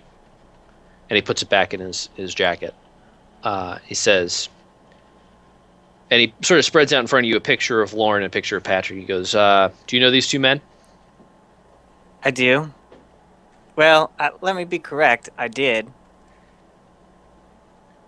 These two men were captured, killed after trying to evade police after stealing or attempting to steal a safe deposit box from, and he says the name of the bank. I forget what I called it. I think it's First Bank of Kenseco or something. And they worked on the ship you now own. Do you have anything to say about that? Sort of worked out in my favor. Indeed it did. Sir, you were listed as the owner of that ship at the time of the crime. They were listed as your crewmates. You were coworkers. Is that correct? Oh, see, I was not the captain. So yeah, how's but that I true? think you bought the ship. Like your name was the name on the ship, wasn't it? That might be true. I don't I quite bought the remember how ship. we did it. Oh no, so Lauren bought. So how did you come into possession of the ship?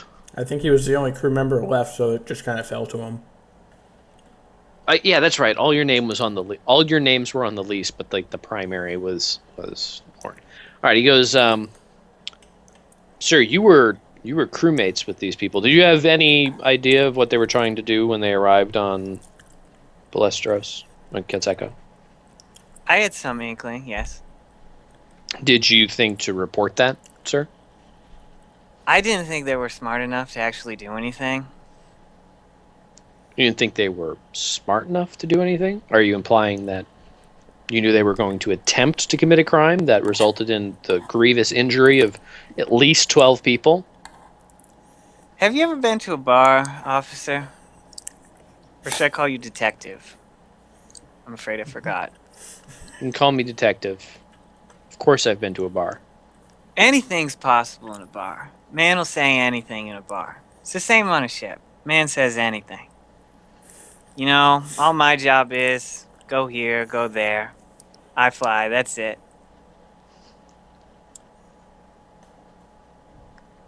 Regardless, you knew that they were planning to commit a crime and you didn't report it. That's obstruction of justice. I could book you, put you away for quite a while on obstruction of justice. That's a fair point. I admit to having some inkling of what they might do. I should have reported it. Tacitus, I don't want to put you in jail. Looking at your record, you haven't had too many run-ins with the law. The ones that you have had are minor, non-violent. You seem like a decent guy. Here's what I want to know. Why were you and your crew trying to rob that bank? And who put you up to it?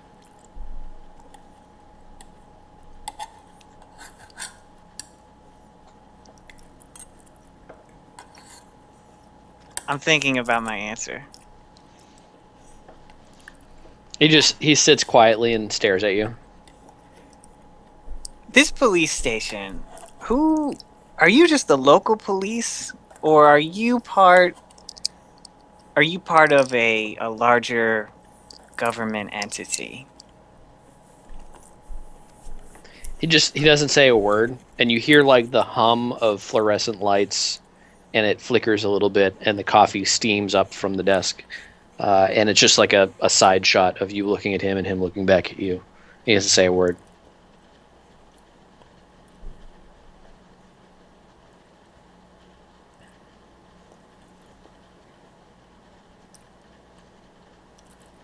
I stare at him for a little bit. Must look deep into his eyes and establish dominance. Or do it longingly and look for a date. I think he looks at you and he goes, "Who I am and what I do doesn't matter. What you know is that I'm an officer of the law. I showed you my badge. You can answer my question and walk out of here, or you can keep quiet and I'll put you in jail. Those are your options.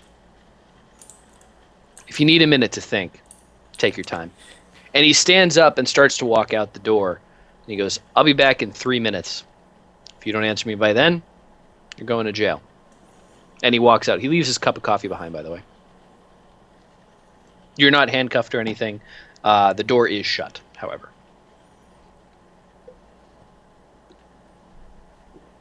And I think the camera sort of goes back to that side shot of you looking across the table. The coffee's still steaming up, and It's humming, and it's gotten louder. Like that hum of the fluorescent light has gotten louder. And then we sort of, it flickers and the screen drops black, and then it comes back up, and we see Judith, who is coming to in a dilapidated building. There's trash and loose paneling and all sorts of stuff all over the floor. You notice that your purse is gone, your taser is gone, you're just barehanded. You're at 1 hit point. And as far as you can tell, you're sore but intact. Nothing bad has happened yet. You've come to probably more quickly than they think. Like the light hasn't changed outside. You can kind of see the light outside. So it's not darker or brighter than it was. So you think it's probably not been too long that you've been passed out. Yeah. What do you want to do? Am I tied up or anything? You actually seem to be not tied up. Like you sort of struggle a little bit and notice that your hands are not bound. I immediately want to quietly look for a way out of the building that they will not notice me being gone. Yeah, so you look around you and you're in a relatively small room with a large open doorway. Sort of, it's like a double door size, but it's all open. That leads out into a hall. Across the hall is like another room that's similar to the one you're in. The hall leads down out towards one side of the building and up towards the other side. So sort of like a shotgun hall. It's the whole length of the building. The building is not much bigger than a relatively small house. The status of the building, think like Detroit. So shitty building. It's falling apart, quite dilapidated. There's some stairs going up. There's some stairs right behind them going down. So sort of a split level thing. And yeah, what do you want to do? Are there any windows or anything like that that could potentially... There are a few, but they're boarded up. There's glimmers of light coming through them, but there's basically boards nailed over them. It looks like the building's probably condemned. I want to go up to one of the windows and try and get my bearings on what side of the house I'm facing / building. Yeah, so you go up to the window sort of across the room from you. There's a crack in the window, and you peer out, and you can see there's like the porch that they were all sitting on originally. That's sort of right out in front of you. It's also falling apart, and you see Cletus dragging the bodies of the passed out bodies of Clem and the 2 guys you knocked out with your taser. He's got your purse sort of like tied around his waist, and you can see the taser hanging out of it.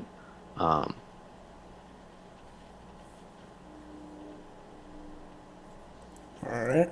I want to briefly look around the room I'm now in, see if there's anything I could use temporarily as a potential makeshift weapon should the need arise. Yeah, let me see. That's going to be a roll. I don't think there's a... Yeah, make a perception check against your intelligence. Yeah, so you find sort of basically like a 2x4. It's a little bit rotted out, but the parts that are rotted are relatively minimal. You can get a good grip on it. It's just it's a board. It's like a blunt weapon. I take it, and I begin going down one of the other sides of the hall. Okay. Looking for maybe a window or something that is not boarded up. That's gonna count as a club, by the way. Cool. Yeah, so if you're walking in sort of opposite where the Clemen Company are. Yes. I'm sorry, Cletus and Company. Yeah, so you walk towards the back and you come into a room which is evidently a kitchen or a bathroom. There's a sink. There's like a table. It's sort of a big open area. It's hard to tell where things are because a lot of the interior non-load-bearing walls have fallen out. A few of the load-bearing walls have fallen out. And so it's... The back of the house is in much worse shape than the front. You see that there's a backyard that nobody seems to be in at the moment. And you're in like a kind of a kitchen area. I will want to do another perception roll to see if there's like a knife or something I could take.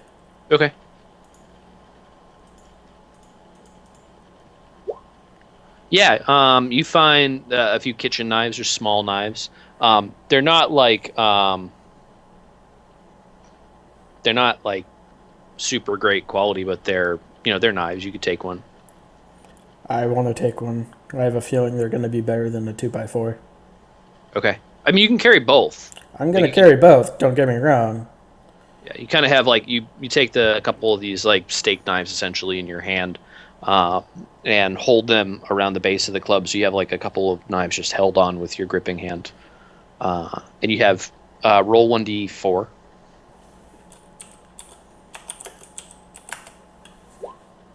You have one of them.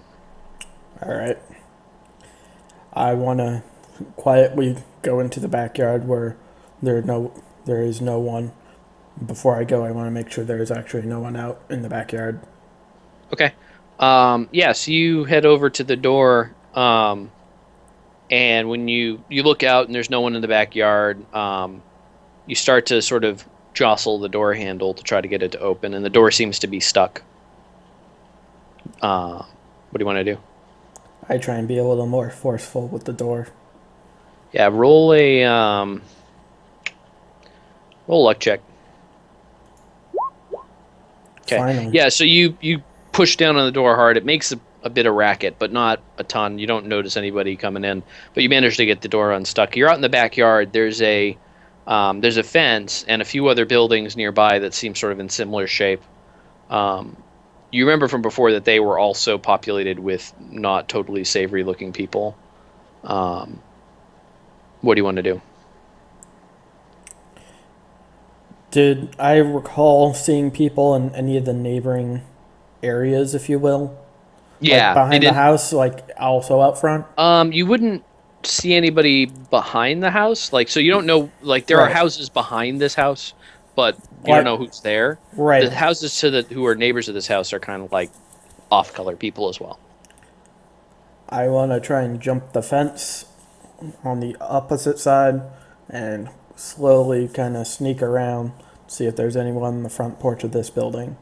Okay, it's like a 5-foot fence, so can you make an athletics check against your strength or dexterity, whichever you prefer?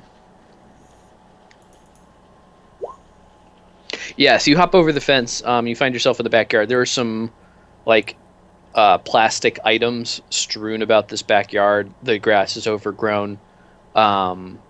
There's, like, a kiddie pool in one corner of the yard. And you see there's a chain that's sort of coming off of the house. It's wrapped around a big post. The back of the house has like a sliding glass door that leads into the house itself. What do you want to do? I want to go through and the kind of side of the house, not physically inside it though, just kind of alongside. So you're going like up to the house, but not going in it, essentially. No, I'm thinking more like, trying to think, like when we're going on the side of the house, there's like a little alleyway in between. I'm trying to go through that.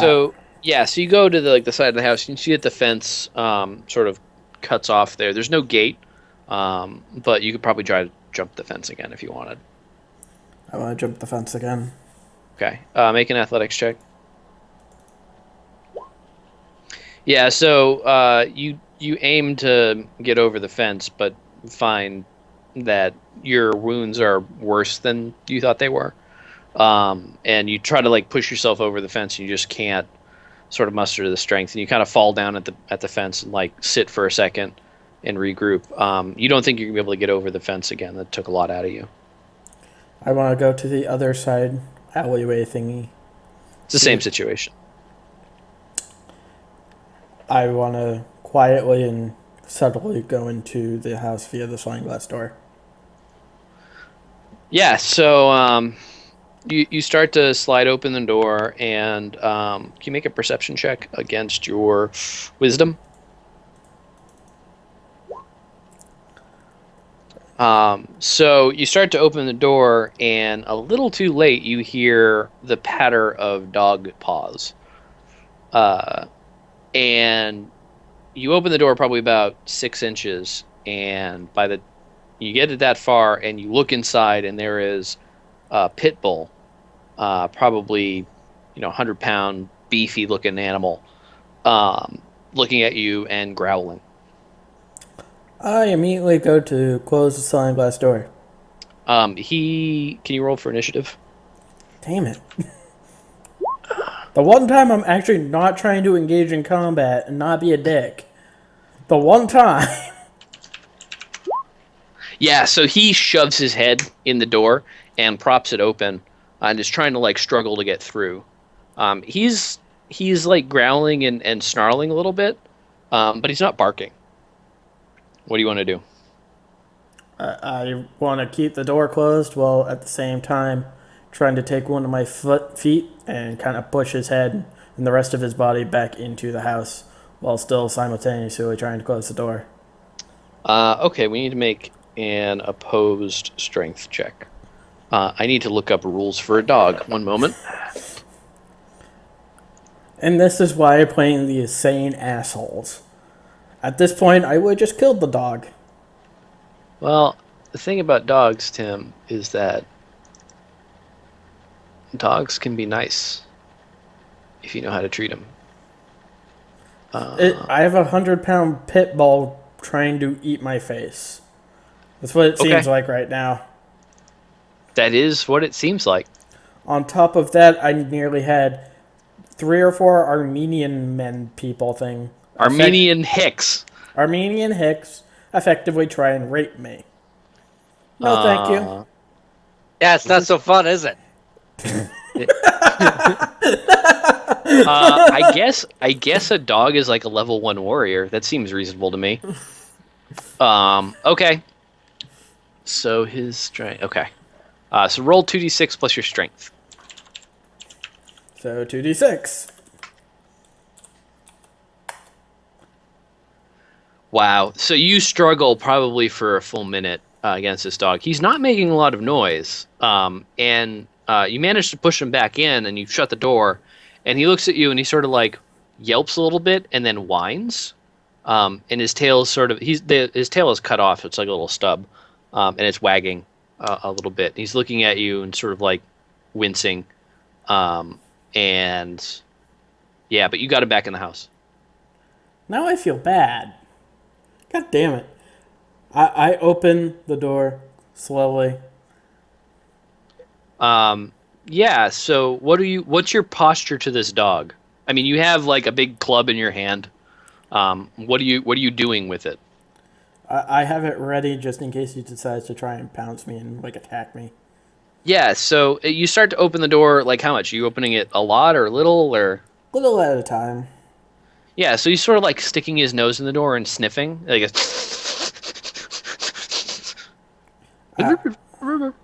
I put down the board and the knife and I kind of start patting his head. And he kind of like pushes the door open a little more and sticks his head out. And he lets you pat him. And he looks down at the board and he looks up at you and he looks down at the board and looks up at you and his tail is going like nuts.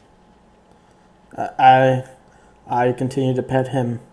I pick up the board and open the door the rest of the way and kind of slowly go in. When you pick up the board, he gets really excited. And he like sits down and then stands up and he sits down and he stands up. And you can see him sort of start to almost bark but stop. I go and toss the board off to the side temporarily, imagining he's going to go fetch it. And while that's exactly what he does. He bolts off like a ton of bricks. He's just like boom, and he picks up that board probably in the course of about 6 seconds. While he's doing that in the 6 seconds, I move slowly through the house, trying to see if I can get to the other side. I mean, you're able to get inside, basically, in that 6 seconds. Like, you open the door and walk inside. You still have the knife on you, right? Yes. Yeah, the dog brings the board back, and how wide did you leave the door open? Enough for me to squeeze in, and then I proceed to close behind me. He's got this 3-foot board, and he just, like, plunks into the wall a couple of times, makes a little crash. And he looks at you, and he just sort of, like, whines, and is like, but the door, I don't understand what's going on. I close the door behind me, pick up the board, proceed to walk. The board's outside with the dog in his mouth. And he's like walking into the gap between the door and not understanding why he can't get through with this big board in his mouth. I open the door enough so he can get in and then close it. Yeah, and he looks at you and he's like, puts the board down and stares back up at you and wags his tail. I pick up the board and kind of lead him along, almost like a dog on a leash. Yeah, he follows you. I walk towards the front. As you're walking towards the front, you hear... Can you make a perception check? Yes. That would be against my int. Wisdom. Wisdom is like awareness here, so... yeah, so you hear some mumbling from upstairs, and by the time you can kind of react to it, there's a pretty big, hefty guy in the doorway kind of looking at you going, what the fuck are you doing in my house? I'm sorry. I was held hostage by your back neighbors there. Oh, you mean Clam? Why are you trying to get away from Clam? No reason. And he looks down and he goes, no, what the fuck are you doing here? And the dog just winces and hides and sort of like tail between his legs and rushes behind you. I'm sorry. I'm not trying to cause problems. I'm just trying to go home. The man looks at you and starts like, he's probably 6 feet tall, 200 pounds. He's more built than the other guys. And he's like, I don't take kindly to trespassers in my house. What are you doing here? Why are you trying to get away? Get back over to Clem. Why are you running away from him? If he has you, it's for a damn good reason. And he goes to like reach around you. I want to take my knife and try and stab it into his neck. Okay. Make an initiative roll. Holy hell! Frick, man. He grabs your hand and squeezes it, and you drop the knife. As he does that, it's going to do some damage. Yeah, so he squeezes the knife, and it hurts. And, like, you're already in a lot of pain, and you start to, like, black out. As you fall to the ground, you hear loud barking, and then some yelling, and then some more barking, and then you pass out. And you're on the ground, blacked out again. And we snap back to Al, who's at the city hall. City Hall. You have filled out the paperwork, sir. I rolled an 11 on my bureaucracy check. You did. You filled out that paperwork. She says this looks all in order. It's going to take a couple of days for it to go through, and then I'll be able to get you a license. And then from there, you can request plans for whatever you like. Cool. Thanks. I give her a half-assed salute and jive walk out the door, back to the ship. All right. So yeah, you are signed up to be a contractor on Balestros in roll 1d5. We'll see how many business days it takes.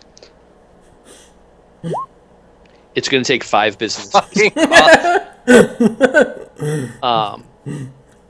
Roll for time to completion on your licensure paperwork.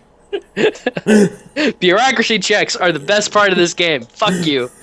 All right, so yeah, you head back to the ship. You probably, I mean, this is all happening concurrently, right? So like, you get back to the ship, nobody's there. Al is still at the, or not Al. Tassus is still at the police station. Judy's still wherever the fuck she went. What do you do when you get back? Try to.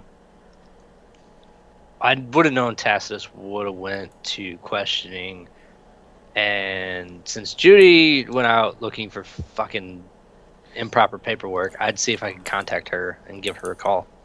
Okay, yeah, you call her her compad, and it rings a few times, and then after probably far more rings than you're used to, you've probably called her at least once before to get her to do something for you. A man's voice picks up and he goes, "Yep." You little horse there, Judy? Who dis? Who dis? No, I asked first. Who dis? That's not how it works. That's exactly how it worked. That's how I wanted to work. Boy, tell me who dis.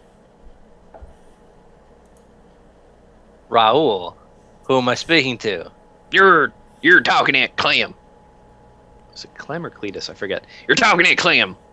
It's Clem now. Who the fuck is Clem? Where's Judy? Clam's the owner of this phone. I know who Judy is. Who the fuck Judy? I don't know no fucking You're not Judy. the owner of the phone. Certainly seems like I am, sir. I'm the one answering it. I'm the one talking to you right now.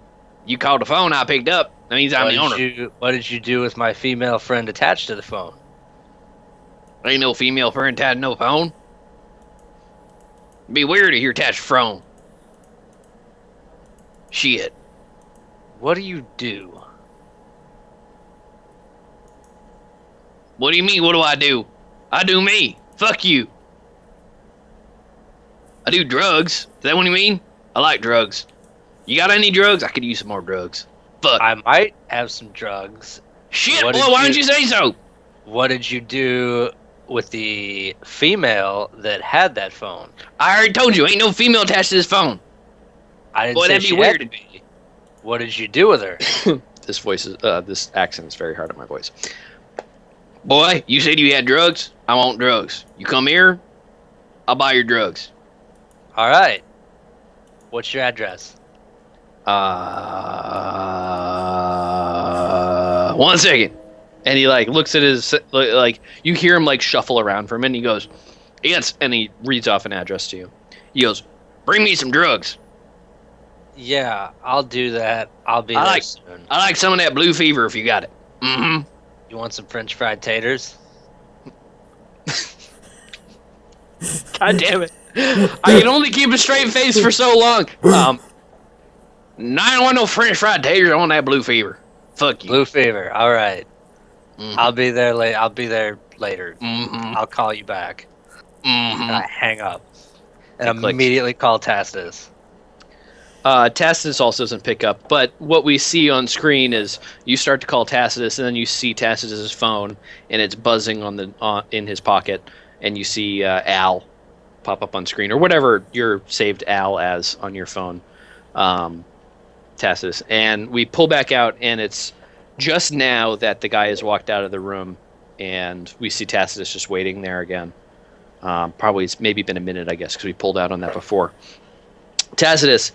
A few moments later, the detective walks back into the room. What do you do? I wait and watch him as he sits down. He says, Tacitus, are you ready to tell me what I'd like to know? Here's the deal, detective. I already told you the deal. I've altered the deal. Pray I do not alter it further.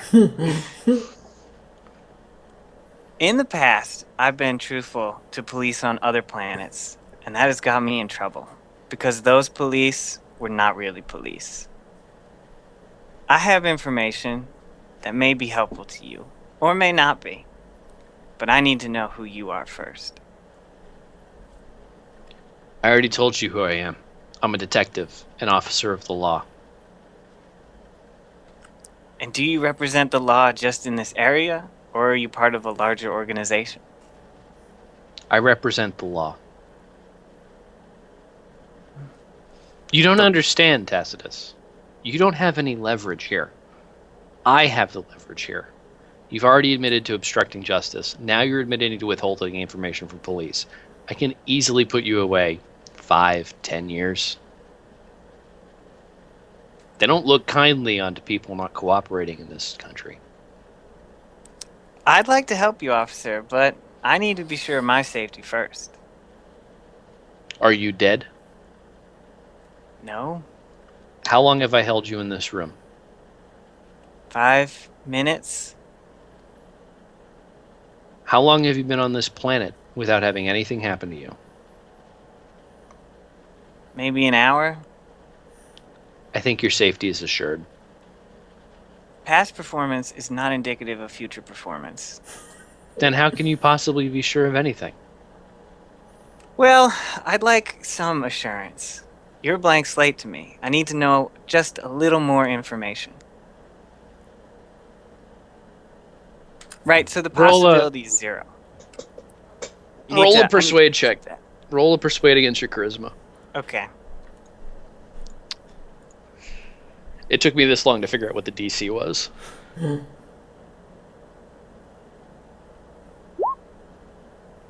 Is that a 5? Oh, man.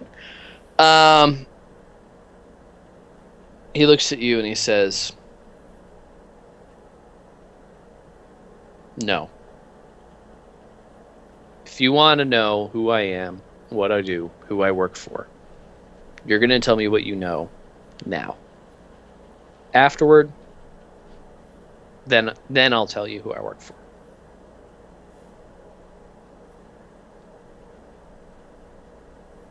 All right, that's fair enough, I guess. This crew's being extorted by a man known as a type of nut. It's actually a legume. It's you know his name. His name is Siriano Peanuts Luciano.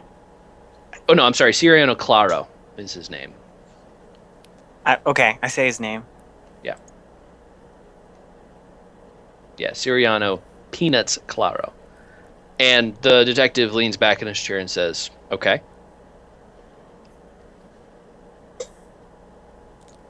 Sometimes he requests of us that we do things.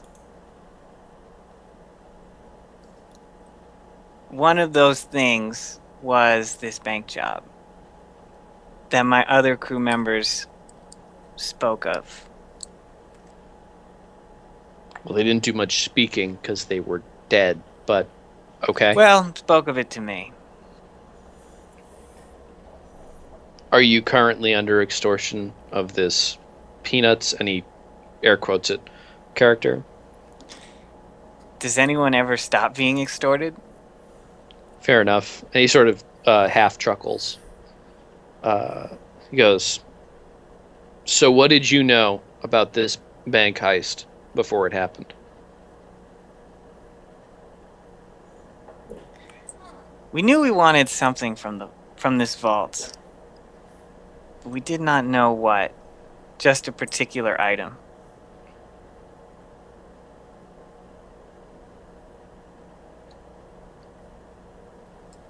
And he sort of like looks down and thinks. And he reaches into his pocket and he pulls out a card, and the card just has a circle on it. And he gets up and walks out and says, we'll be in touch. And he walks out of the door. I pick up the card and look at it. There's nothing but a circle on it. It's a very nice card. Like, it's, good card stock, and it's got a very clear printing on it. I feel like I'm going a little bit of American Psycho right now. But anyway, it's a nice card stock. It's very, heavyweight, and it just has a very clearly printed circle. I take the card. A few seconds later, an officer comes in and says, I'm very sorry, Mr. Tassis. It seems like there's a mistake. You actually aren't needed for questioning. You're free to go whenever you want. I'm very sorry about taking up your time. No, I'm always here to help. And he, sort of leads you to the front door. The man you were talking to is gone. You don't see him at all on the way out, even though you're only maybe 5 seconds behind him. Yeah, so after leaving the police station, where do you head? I'm actually going to tell you some goals of mine have been resolved, I think. I think that is true. I'm pretty sure that's true. Yes, at least one. In fact, I'm not sure whether I've got into more trouble by telling the truth or not. It's hard to say. I think I was going to get into trouble either way. So here's the problem. If I tell you the answer, it's going to spoil things either way. I'll wait. Okay, so I'm going to make a note in my notes here about the consequence of you waiting, because that's going to have consequence. Basically, not knowing, I think it... actually, here we go. No, I've resolved this.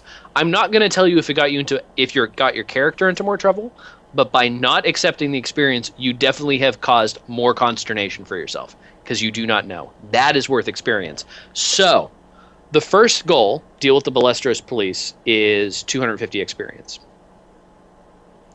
The belief, telling the truth is always the correct course of action, which is what you did.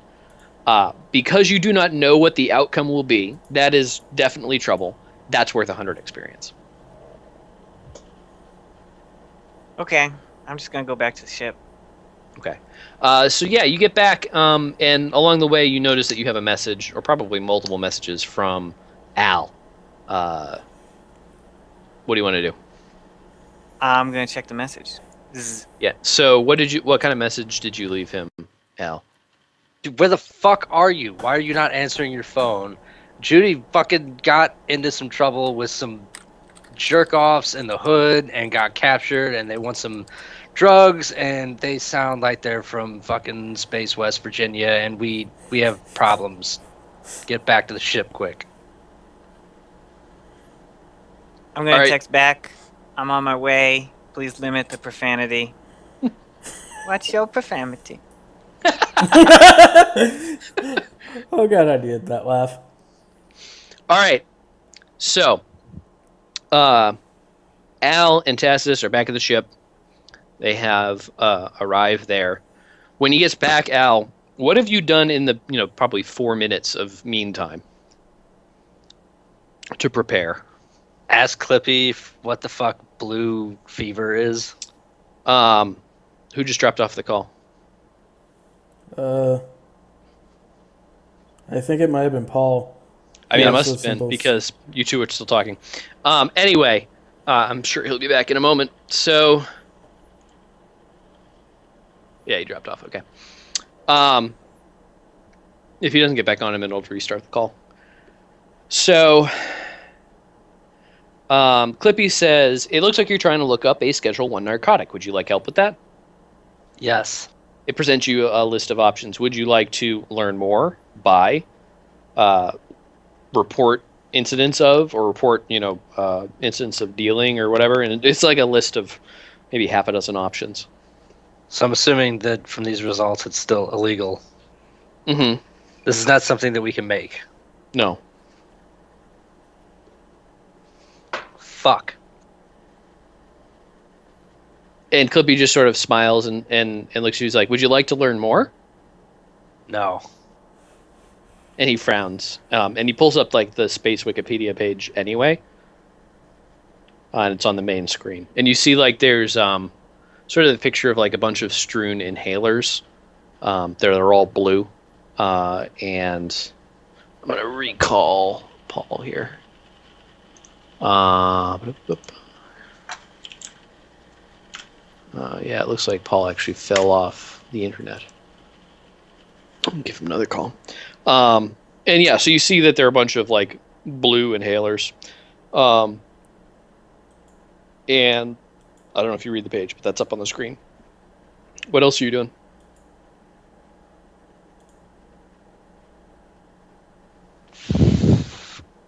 Clippy, can you get me the number to the local police department? Absolutely. And he, shows up with the number and he's like, would you like me to help you with that? Can you dial a call to the local police department? Yes. And he calls the local police department and the operator picks up on the other end. And it's like a VI, so a virtual intelligence. It's not like an AI. It's like basically like a phone system, right? It's like a Astra server or whatever. And he navigates it with a series of dial tones. There's a sort of sound. And a few seconds later, you're talking to dispatch. And it says 933 emergency. I'd like to report an abduction and by drug addicts. Yes, sir. Do you have an address for what's happened? Yes, I give her the address. My friend was, I don't know why my friend was going to the area, but I called her and her phone was picked up by some inbred guy asking for something called blue fever. I don't know what the fuck that is, but that's he wants blue fever and my friend is missing. Yes, sir. Very good. Where are you located, sir, right now? I am on my ship at the space dock. All right. Where's that located? And she gets an address from you. Very good. We're going to send a couple of units to you to investigate, try to get any more information we can from your cell's logs, and then we'll come up with a course of action. Please stay on the line while I redirect your call, essentially. Thank you. And so she redirects your call to the person who is actually driving there, and it's basically a plainclothes guy. You know, not a detective, but not a like a beat cop. And probably around the same time Tacitus arrives, you see the cop pull in, and there's Paul now. I'm already adding him. Okay. I beat you. And so, Paul, you back? Yes. Sorry Okay. about that. Something just died on my end. No problemo. So, you are getting, you're heading up into the ship, and it seems like there's another person sort of following you up. And it's sort of a relatively well-dressed guy. He's got like a long brown trench coat, and he's wearing jeans and a Oxford and no tie, and like just a hat kind of thing. It's just a brimmed hat. And he's following you up, and he goes, "Excuse me, are you Al Price?" Is he talking to me or Tacitus? Tacitus. Nope. That's not me. It said dispatch reported that his ship was located here. Is this your ship? It is. Do you have a crew member named Al Price? I do. Do you mind if I come on board? Sure. Let's go to my ready room. Okay, and the door, swings open. We see Tacitus walk through. There's some intense music playing. The cop follows behind and just sort of follows Tacitus. Al follows too as soon as he sees him come on. He's like, going to the ready room again. You get into the ready room. What do you do, Tacitus? Can I interest you in a hot beverage of various types? No, that's fine. Obviously, with a request for a drug buy, or we don't have a lot of time, sir. And he looks at Al and he says, "You're the reporter, correct?" Yes. He says, "So we can't treat this as missing persons till 48 hours after she's been missing. However, the fact that they were asking to buy drugs from you is both concerning and opportune. Are you a drug dealer?" I am not, sir. Very good. Because if you were a drug dealer, I would have to arrest you. Very complicated. They want to buy drugs from you. How did that come to be? How did they decide? I called my friend's phone because she went out somewhere and was not back, and being a concerned crew member, tried to check up on her, and some inbred asshole calls talking all kinds of nonsense, and then just starts spouting off drugs, and once he said blue fever. I don't even know what the fuck that is. The officer looks at you and he says, "Blue fever is a very strong narcotic that is delivered through an inhaler, commonly found as blue inhalers. If you've seen people around with rotted teeth, blue around their lips, maybe blue hair, it turns their hair white and then blue. That's blue fever. It offers quick, highly addictive high, highly destructive. It's pretty much the worst thing we've ever invented. It was originally designed as a chemical weapon. Just fun fact. It's That amazing. was fun. He goes, "It's amazing what people will do to get a little fucking high." If he wants to buy blue fever, we have a policy of not doing sting cells of blue fever. It's that dangerous. However, Can you get me a blue inhaler that looks like it? he looks at you and he goes, "We couldn't fill it with anything, and that would give it away immediately. It's very easy to check to see if it's actually blue fever or not. What we're going to need to do is have you go meet this guy. I'll back you up. I assume your captain will back you up, and try to extract whatever information we can about your missing crew member, and then me and my team will arrest them. I'm empowered to deputize you as agents of the police for this operation. You are, I assume, licensed crew members of this ship. Y'all have space licenses. Oh, You do. see, do we have space licenses? Yeah, you do. Okay. Yep. You wouldn't have been allowed to buy the ship without them, so. Do we get deputy badges?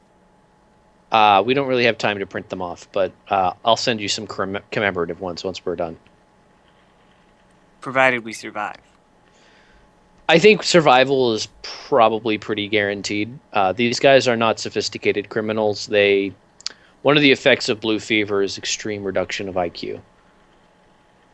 Yeah, he sounded about as smart as a brick, so. That's being generous, sir. So, we need to act now. I'm going to call in a couple of backup units. They're going to have to stay relatively far away, so it's just going to be us plainclothes folks. I assume you guys are itinerant job completionists. I assume you have some arsenal. Yes. Okay. Pack whatever you have. We'll look the other way on this one as far as licensure goes. Okay, I'm gonna go get my gun, and I'll meet you down in the car. You're gonna go get your things, I think is what he meant to say. And he looks at you, Tassus, and he goes, I'm a practical man. Get a gun. And he gets up and walks out of the ready room and starts calling on his phone. And the camera follows him, and the door, it sort of stops at the door. He walks to the other side of it, and he's calling up the other units, and it shuts. The camera goes black, and then when it opens again, we're looking at Judith's face and her eyes open. I need a bathroom break. I'll be back in a minute. Okay. Her eyes open, sort of snap open, and we see her laying on a floor. And there's some dull sort of like, you know that sound that they always make it, they like dull out all the sound after a flashbang goes off in a video game? It's that sort of ringing, dulled out sound. And the depth of field's real low, so you can just see her face, but you can't see behind her at all. It's just like sort of a blurry background. And after a few seconds of this, you see Judith start to move around a little bit and come to. And you hear what sounds like heavy breathing, and it sounds low and angry. You hear low sounds of what maybe sound like human speech. And we pull back a little more, and Judith's top is a little ripped. There's some blood spattered on her face and down on her chest a little ways. And the camera keeps pulling back, and we see there's actually a pool of blood underneath her that's sort of coming from the right side and filling over. And we pull back further, and we see the man that was accosting her is lying down next to her, and he's bleeding profusely from his neck. His face has been savaged. His arm is being chewed off, and we hear the sound start to become clearer. And the panting that we heard was the sound of a dog, and he's sitting next to Judith and wagging his tail, and his face is covered in blood, and he barks a little bit as she wakes up and looks down at her. And Judith, you look up and you see this dog with blood covering his snout and face and his teeth, and he looks down at you and licks your face and yelps a little bit. What do you do? You're at 1 hit point, by the way. That's fine. Did you do that? Good boy. Do you want to come with me? And he shakes all over, wags his tail at twice as fast as it was before, and stands up and sits down, and stands up and sits down, and looks at your side where he's brought you the stick, the 2x4. I take it from him. I'm like, come on, we're gonna go home, and I'm gonna get you a nice big steak for killing the big mean man. And he looks at you and he hears the word steak, and he like barks loudly, just rah! And like bolts through the door and is sitting at the door and wagging his tail again. We gotta be quiet while we go back to the ship. And I open the door and begin walking. And the dog sort of sneaks out a little bit in front of you and looks around and then looks back at you and just slightly yelps, just like, yep, and keeps walking in front of you. Good boy. You're pretty hurt right now. Like, you're having trouble walking. You're probably using that 2x4 as more of a cane than as a weapon. And yeah, the dog is out in front of you. I slowly kind of waddle home, if you will, back to the ship.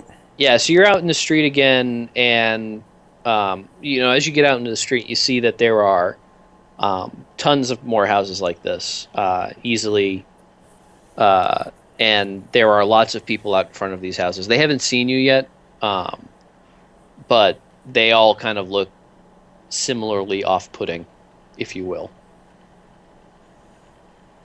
I try and pick up the pace a little and get out of the bad part of town as quickly as I can.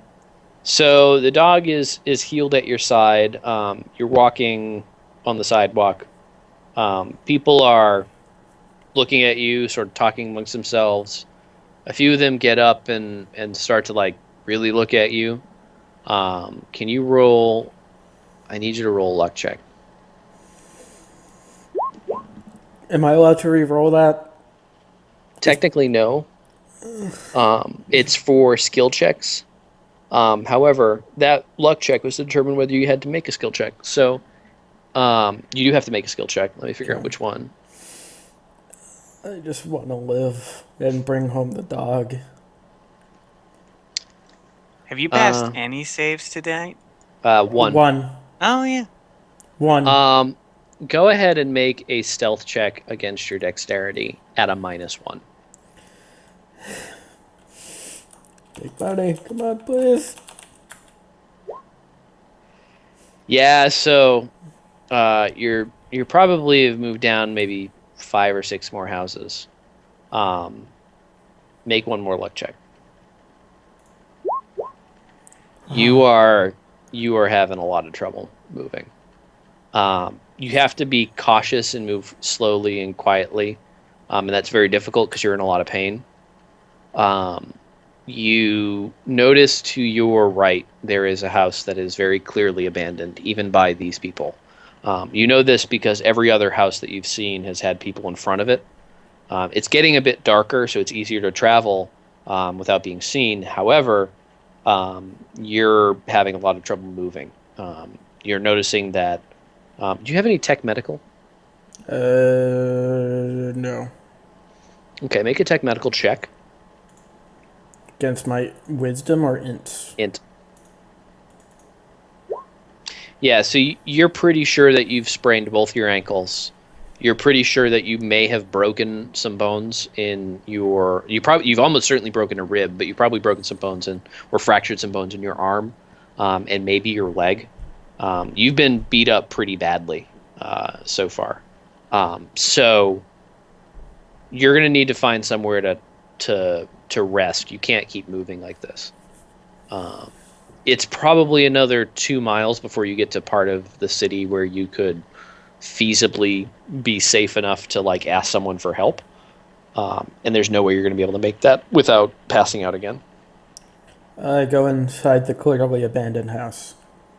Okay. Yeah, so the dog follows you into the house, and he's barking a little bit as you go inside. Can you make a perception check against your intelligence? Yeah, so you head right inside. The floor is very clearly rotted out and falling apart. You start to head inside, but you step on a board that's rotted and fall through the floor, ending up in the basement. The dog kind of jumps inside and looks at you from up in this hole and looks around, and sits in front of the hole. It doesn't try to come down, but it's just sitting in front of the hole. But as you hit the ground, you conk out again, and we snap back to a scene of Al,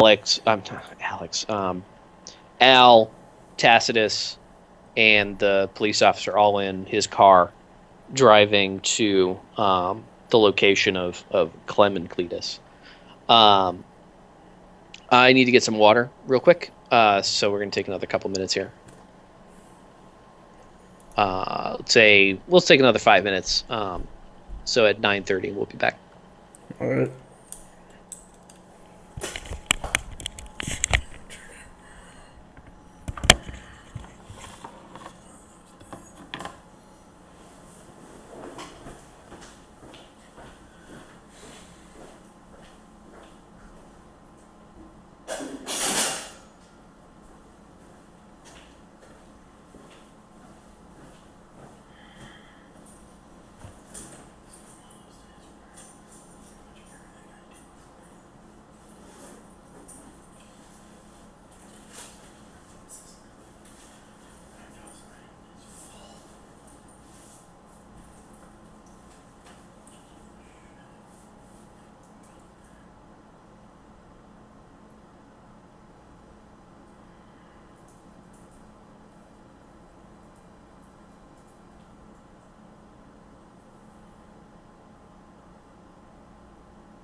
All right.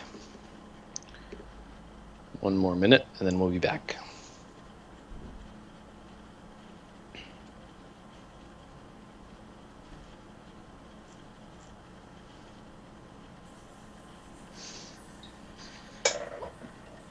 All right. Are you all here? Yep, I am. Tim?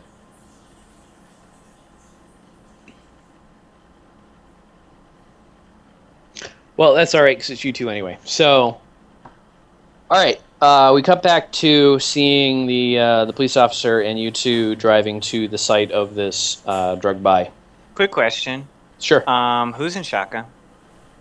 Um, I would assume And you can would it be be. me? it's a self-driving car. None of you are in shotgun. What is the future coming to? Self-driving cars, apparently. Yeah, so you are in the self-driving car. You're all looking at each other, preparing. What weaponry did you all bring with yourselves? SMG. I went sniper rifle shotgun. Okay. Is that Tim that I'm hearing the sirens in the background, or is it someone else? It's me. I'll mute my thing for now. Yeah. So he has a police issue Beretta and a shotgun in the car. He's making sure everything's loaded. He's checking his clips, etc. The car converts to driver mode as they start to get closer to the bad part of the city, and only the officer goes to the front of the car. Hang on a second. I'm getting an alert from work.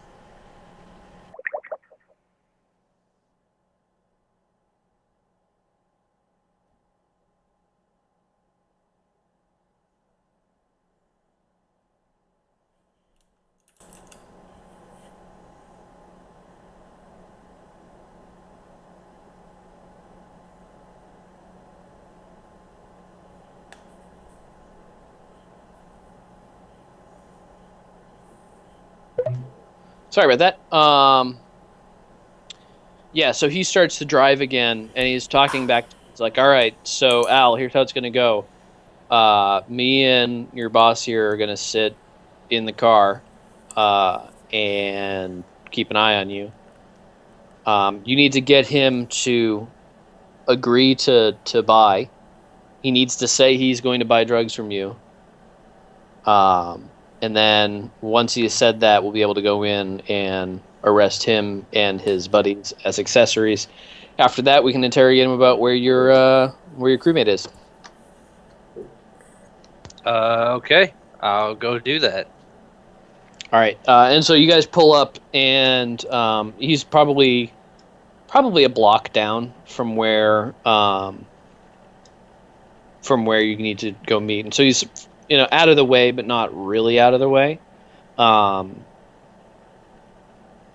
And yeah, he's sort of pulled over, and you get out of the car. It's probably a little bit earlier in the day than it was with Judy a second ago. This is sort of, again, it's happening concurrently, so we have to be cautious about time. And yeah, you walk towards the house, the building that the address you were given. And as you're heading there, you notice a lot of these same unsavory characters sort of floating around. What do you want to do? The fuck was she doing here? I just walk up to the address, start yelling for Clem. Yeah, so you get to the address, but it's actually like 2 houses over from where it's supposed to be, and you start yelling for Clem, and a bunch of like angry voices yell back, "He's over there," or whatever. Oh God. All right. Ow, that hurt. Well, I'll go over there then. Yeah. And so you walk over, and this toothless, wiry-looking guy who's wearing a purse strapped around his waist. Can you roll Perception Wisdom?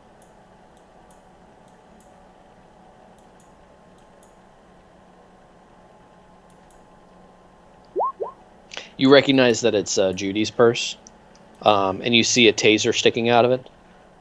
He looks at you and goes, "Who are you?" Mm-hmm. That's a real nice purse there you got, buddy. Brings out the blue in your eyes. Ain't a purse, it's a satchel. It's a satchel. That's a nice satchel. You got that from my friend I called you about. I ain't got that from no friend. I bought that down at Walmart. Mm-hmm. Uh-huh. Yes, sir. Yeah, yes, sir. You got, you were on the phone with me. You were asking about something called Blue Fever. Mm-hmm. You got any? I might. Do you want to buy some? May could. How much you got? How much money you got? I got plenty of money. Mm-hmm. Uh-huh. Well, I just got a shipment in of 15 inhalers. You got enough money to buy 15 inhalers? Let me see. And he goes and he starts rifling in his in Judy's purse, looking for money. And he finds a couple of cred sticks that were in there. Judy, can you roll 1d3? I got 200 creds. That enough? You throw in that purse, I'll give you 5 inhalers for it.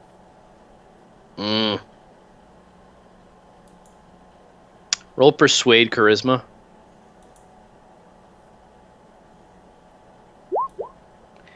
It's a fucking satchel, I told you that. Alright, well, you give me the 200 credits in the satchel, I'll give you 5 inhalers.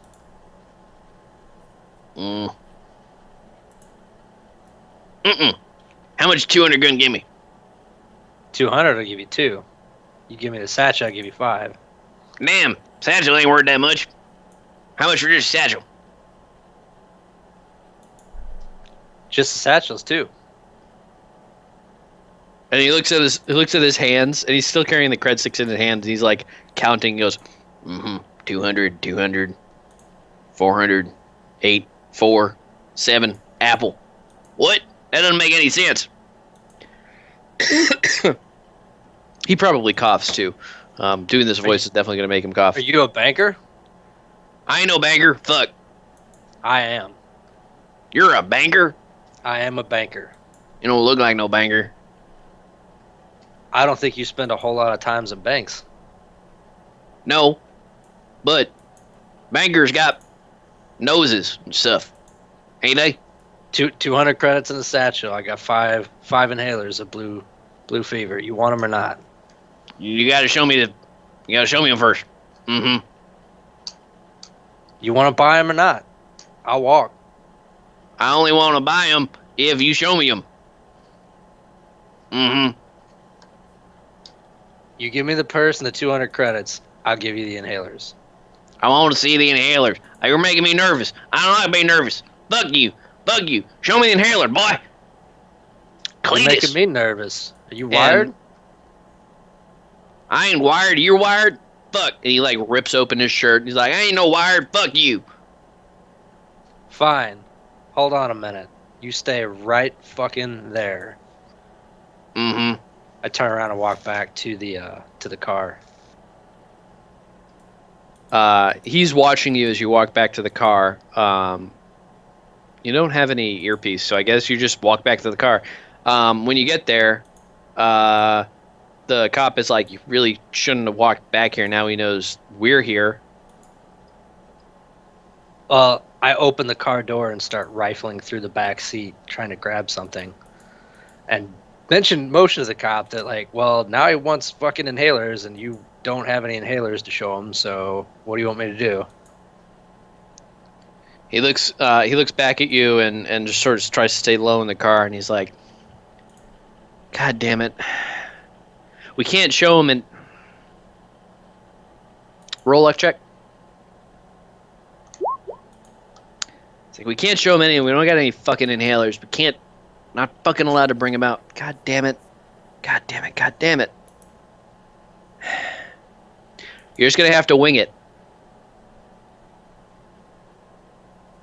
I pop the trunk and rifle through and try to make a package that looks like it's got just a makeshift shitty package that a drug dealer would buy. Roll a stealth dexterity check. You're trying to secrete away some something, or make it look like you did. Yeah, you made a nice fucking looking little package. You got some scraps of, towels or whatever you had in the back seat, and just rolled them up real tight. What do you put in the package? I just want to wrap it up and stuff it and make it look like it came from some shitty laboratory. Okay, and put and make it blue. Okay. Yeah, so you find like a blue tarp, or like not tarp, but like a cloth, canvas cloth kind of thing. You put some random stuff you find in the back seat in it to kind of make it look heavier and feel heavier. And it's, sort of a bright bluish color. You wrap it up very tightly and walk back. Wait, Bryce. Remember your war face. So meanwhile, war face. Meanwhile, Tacitus, how are you and what's his face set up in the car? Are you just like watching, or have you set up your sniper rifle? I've rolled down the window. and I have Okay. my rifle ready, but it's sort of like hidden. Like Yeah, so I you sort imagine of like back I in the put car a jacket little or bit. something. Yeah, you jacket over it or something. Try to keep it inconspicuous. But I've turned on the radio also. Okay. So use some light tunes. Okay. So yeah, some light music that's top 40 shit or something. Top 40 from the 80s, of course. So it's like vaguely disco. And yeah, I think. Let's see. How does this work out? Yeah. So Al, you walk back with this package, and I think. Can you all roll a perception wisdom check?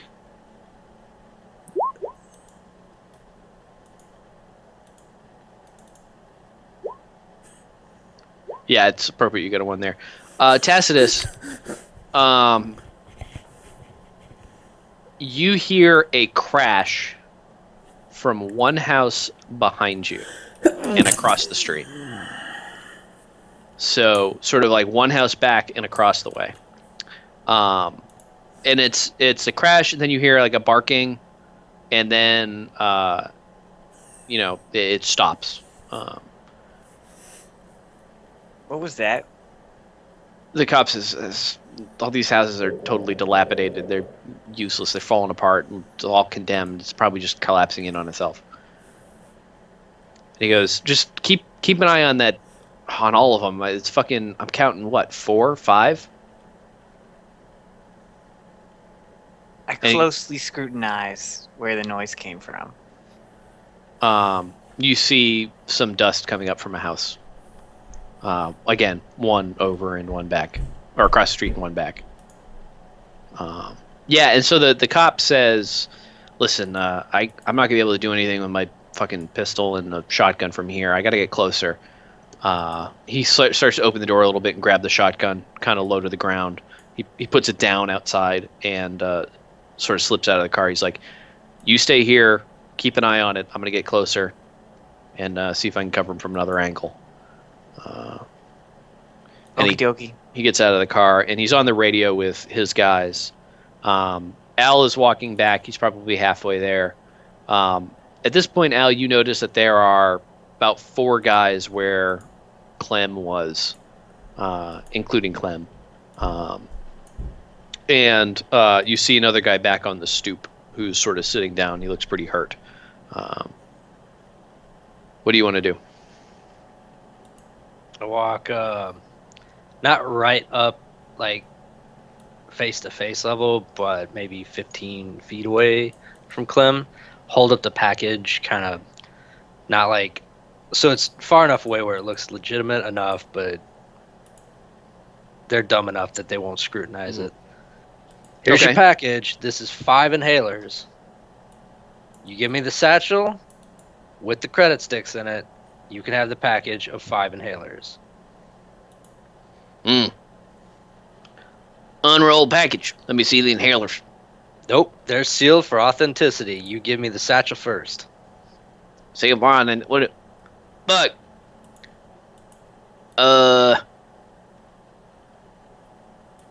just satchel. I get a package. Then I give you the money. I saw a movie that way once. Either. Tell you what, you walk halfway, you put the satchel down, back up. I'll walk halfway, put my package down. I'll take the satchel. You can have all 5. Why'd they get cheaper all of a sudden? They fucking up or something? No, because I'm tired of being out here. It fucking stinks. I don't even care about this shit anymore. I just want the satchel. You give me the satchel, you can have your fucking... You can get as high as you want. I don't give a shit. I got better things to do. Hey, Miss Banker. What you want? I got a question for you. What? You do math? Only when I have to.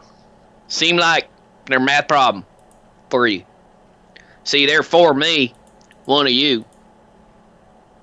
Why pay you anything, I see you got a fancy car over there. I can fucking go over to that car, get 15 inhalers, fucking free.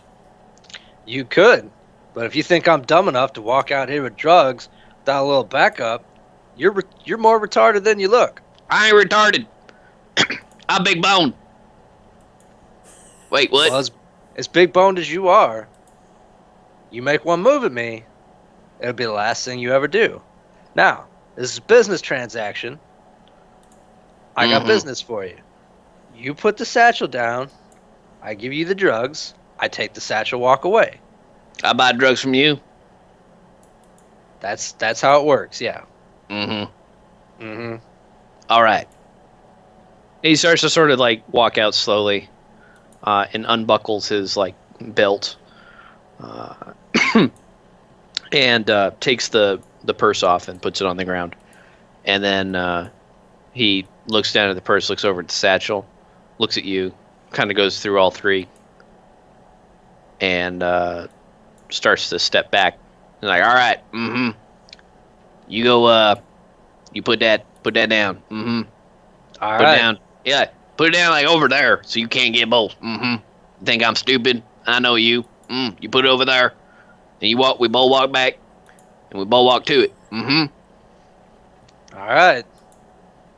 I walk over to the side, drop my package, and then start walking for the satchel. All right. And he starts walking towards the package.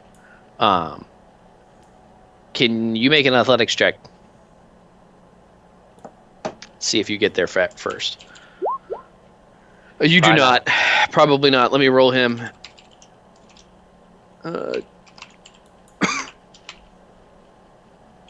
There is a non-zero probability, and it was not enough.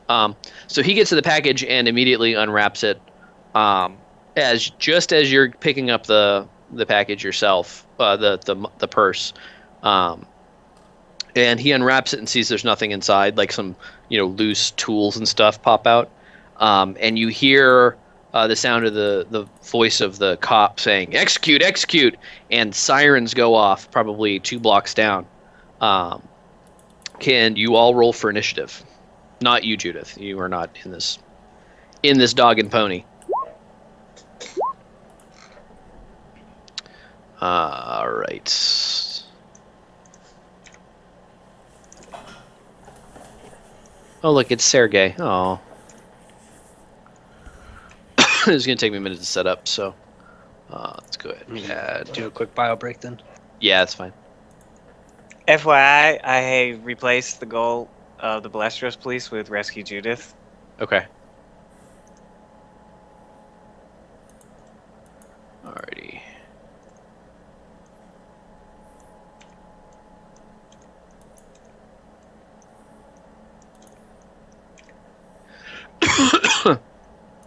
Oh shit, I gotta stop doing these kind of accents, man.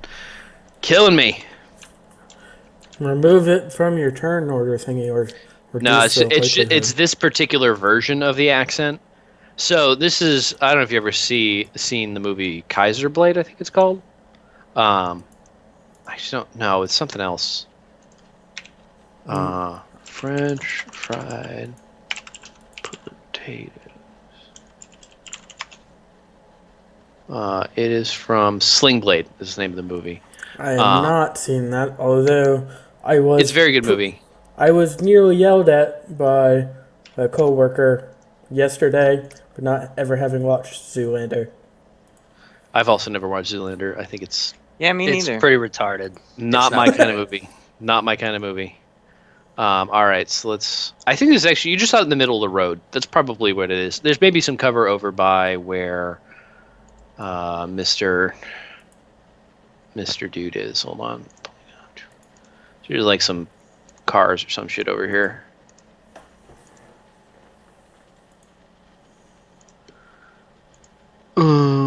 These are not single cars. They're like rows of cars. Oops.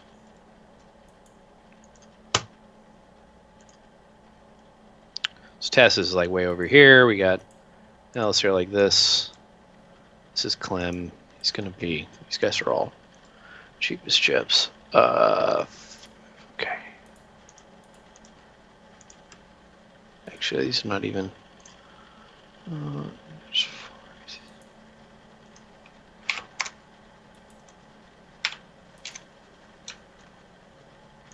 The only guy that matters here is Clem, so.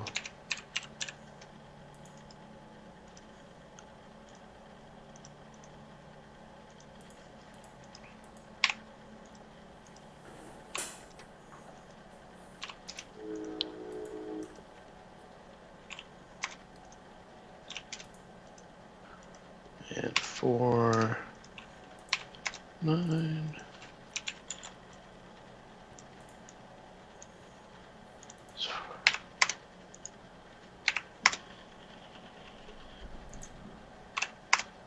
This is the officer, as yet unnamed.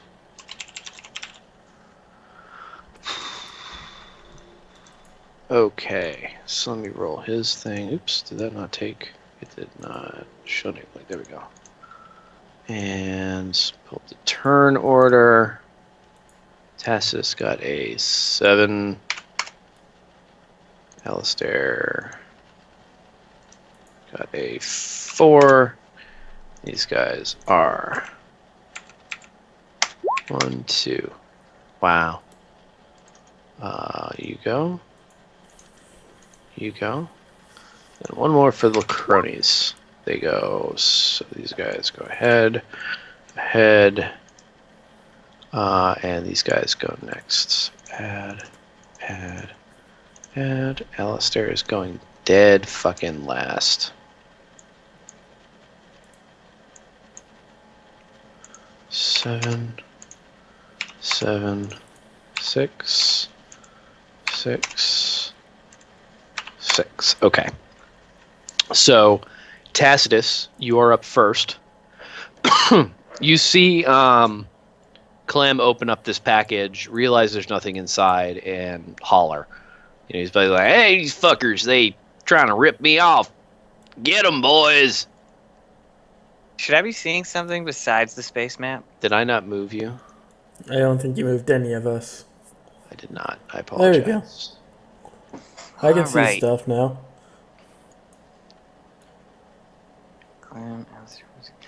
Does Clem have a visible weapon, or is he weaponless? There are no visible weapons on Clem. You don't see anything. In fact, none of these guys appear to have weapons. I think I have to take a round to aim my gun. Do I have to pick a particular person? I assumed you were aiming that entire time when Al was negotiating with them. So I think you're aimed going in. I would say I was not. I kept it sort of out of sight. Okay. Yeah, so you got to take a round to aim then. Okay, that's my round. I'm aiming. All right, you're aiming. The officer, I think, takes his shotgun and is just shooting sort of in the general direction of people. He's not trying to hit anyone in particular. It's just suppressive to scare them. I got to open up the... Here we go. And I believe there is rules for suppressive fire. I want to say there are.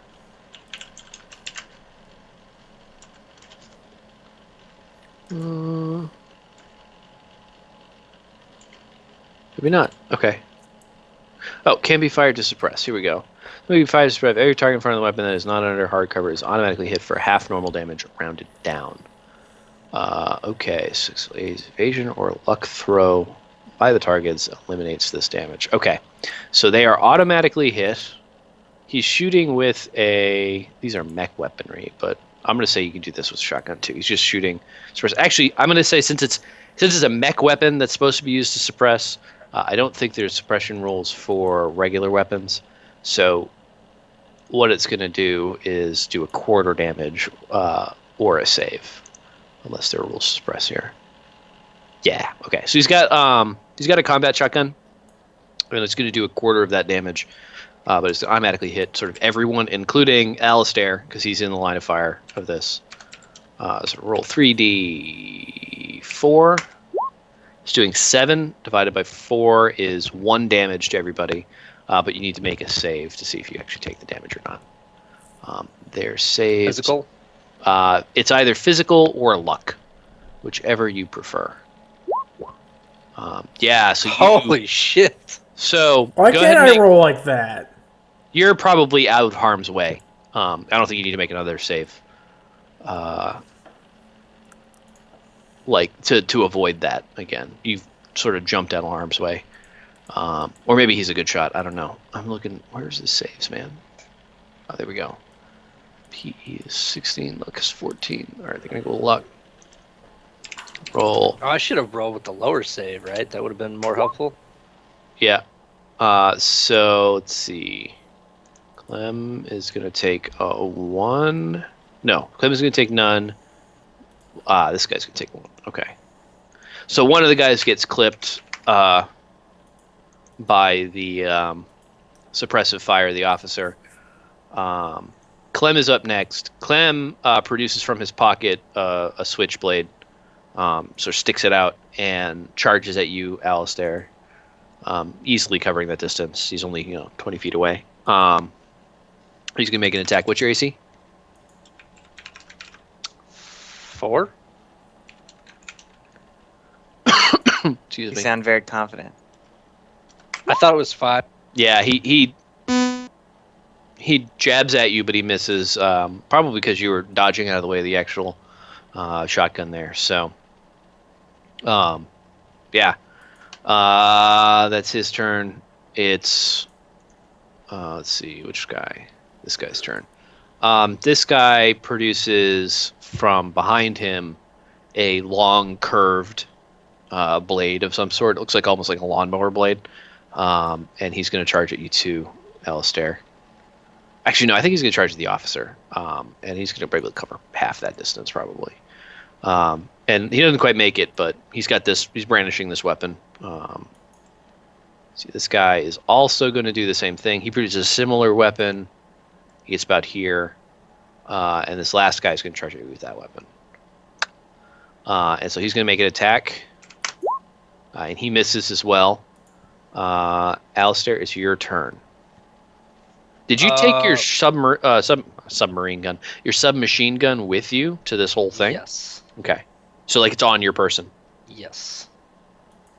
And I will attempt to hit Clem. Okay. His AC is 7.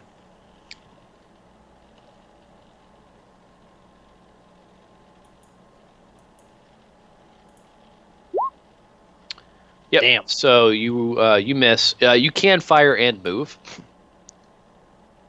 I will do that, and I will run. How about there? Would that be appropriate? Yeah, that's about right. You could pretty much, like, probably 6 or 7 hexes is about as much as you can move.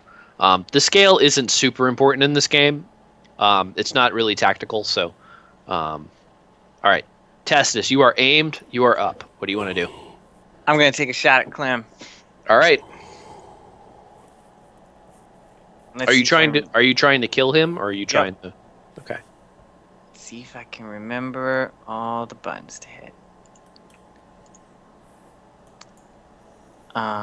What's his AC? 7.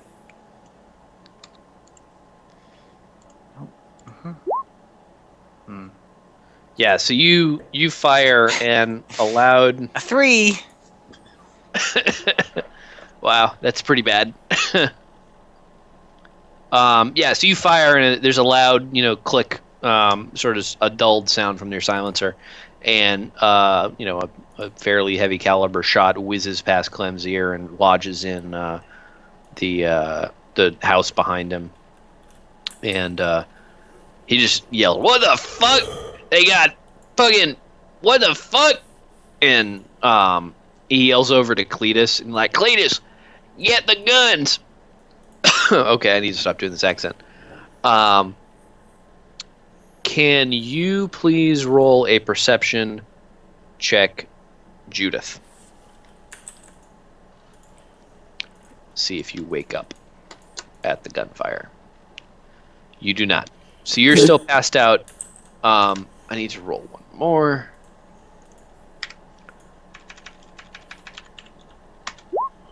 Yeah.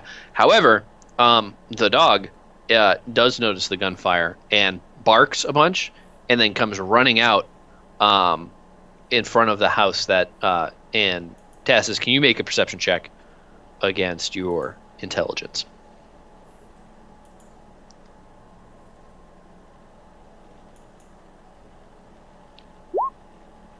Yeah. So you just see this dog, this random dog, come into the scene.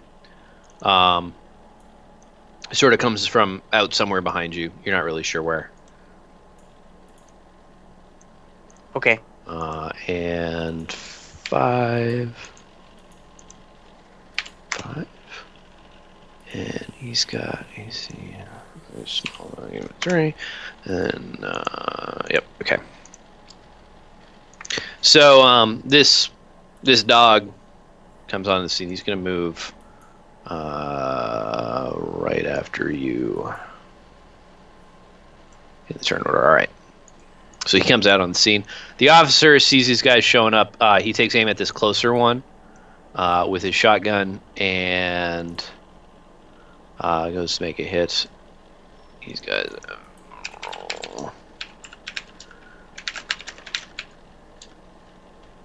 And he's going to burst fire.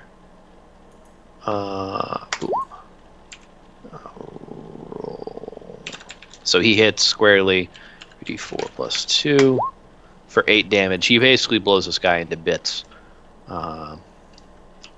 This guy is so dead, it's not even funny how dead he is.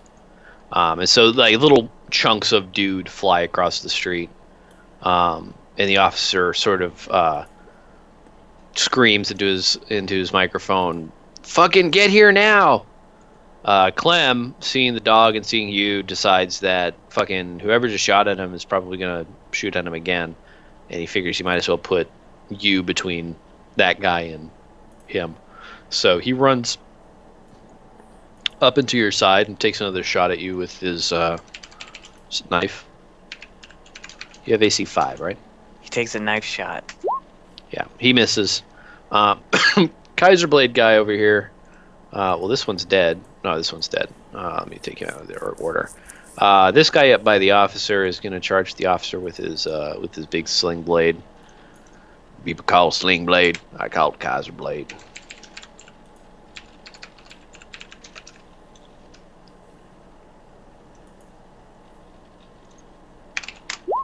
But misses wildly. Sort of sinks it into the car, probably.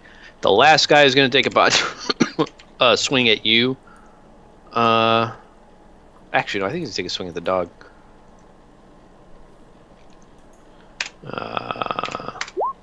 And misses. Alistair, you're up. We're gonna attempt to hit Clem with the SMG again. All right. He has AC 4. I'm sorry, AC 7. Yep, you missed. You can burst fire with that, by the way, which gives you +2 to hit and +2 to damage, but uses more ammunition. Oh. Yeah. So you can do that next time. Tacitus, you're up. You are not aimed presently. I am gonna reload and aim. Okay. Cool. So this guy is the dog, and he is going to bite at the generic dude in front of him. And that's +9. 2. And he sort of snaps at him, but doesn't connect. The officer is point blank with this guy. He's going to roll to hit him with his combat shotgun. That's a +2 because he's going to burst fire. But he misses. Clem is up. I think he's going to do the same thing he's been doing. He's just going to keep trying to stab you. He's pissed off. +4. Your AC's 4, right? Yep. Oh, man. So I think he actually probably drops his knife when he tries to stab you with it on the ground. It's like this butterfly knife or switchblade or whatever. Let me note here, actually, that he is disarmed. What the fuck? Whoa! Can you see the dice? Yeah, what the fuck is that? I think I dragged that from. You can drag it from the screen here. That's cool. Oh, interesting. What else can I drag? Oops. Ignore that. All right. So yeah, he's fucked on that front. This guy's gonna take a swing with Kaiser Blade.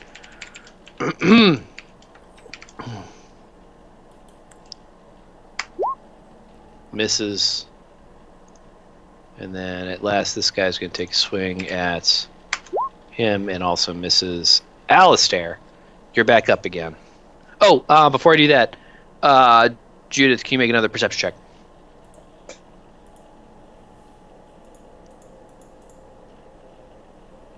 Yep, you're still passed out. All right. Alistair, what do you want to do? Start yelling at Clem to give up and put his hands on his head. Clem just yells back, "Fuck you!" All right, I'm gonna fire burst fire right into him. All right. So does that give like a bonus of 2? Yep, it's 2 to hit and damage. So it's he has AC 7. You shoot him and get +2 on the hit, so it's going to be total 9. And you can shoot with your dex bonus on that, I believe. Yeah, so you hit him for 3. And you if I get +2, that'd be 5 damage. So you riddle him with the gunshots, and he just falls over and gasps, and his acid-ridden and blue fever-ridden lungs cough and sputter. You actually see that his blood is tinted blue. It sort of has like these blue shiny specks in it. And he just sort of coughs and sputters on the ground and passes out. Tacitus, you're up. Do these pink rectangles, are they buildings? Do I have line of sight on that? They're like cars, so you could shoot through them. It might reduce, like, it's going to give them AC cover, but it's not going to like prevent you from shooting. You have like a 50 cal Barrett, so like you could probably shoot through a car. How much AC would that guy get? That guy has 9 by default. I'd say that the car probably gives him 2, maybe 3. I'd say 3 because you're shooting a long ways through the car. So. Okay, I'll take a shot at the guy by the officer. Right, then. so he has AC 6. Okay.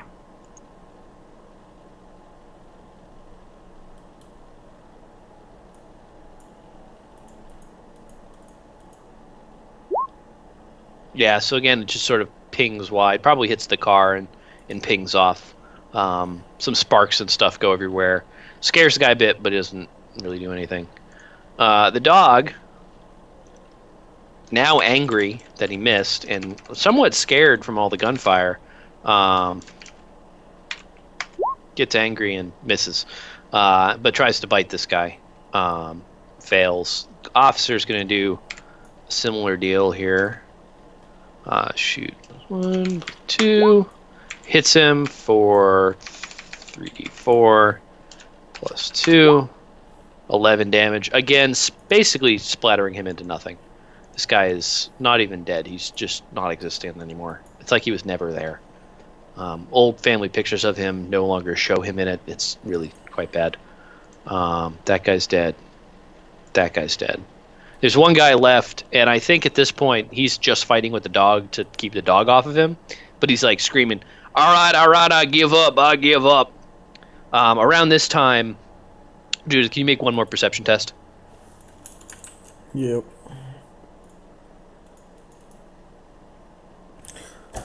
Man, 3 5s in a row. Well, fortunately, it's gotten easier each time, so you actually do wake up.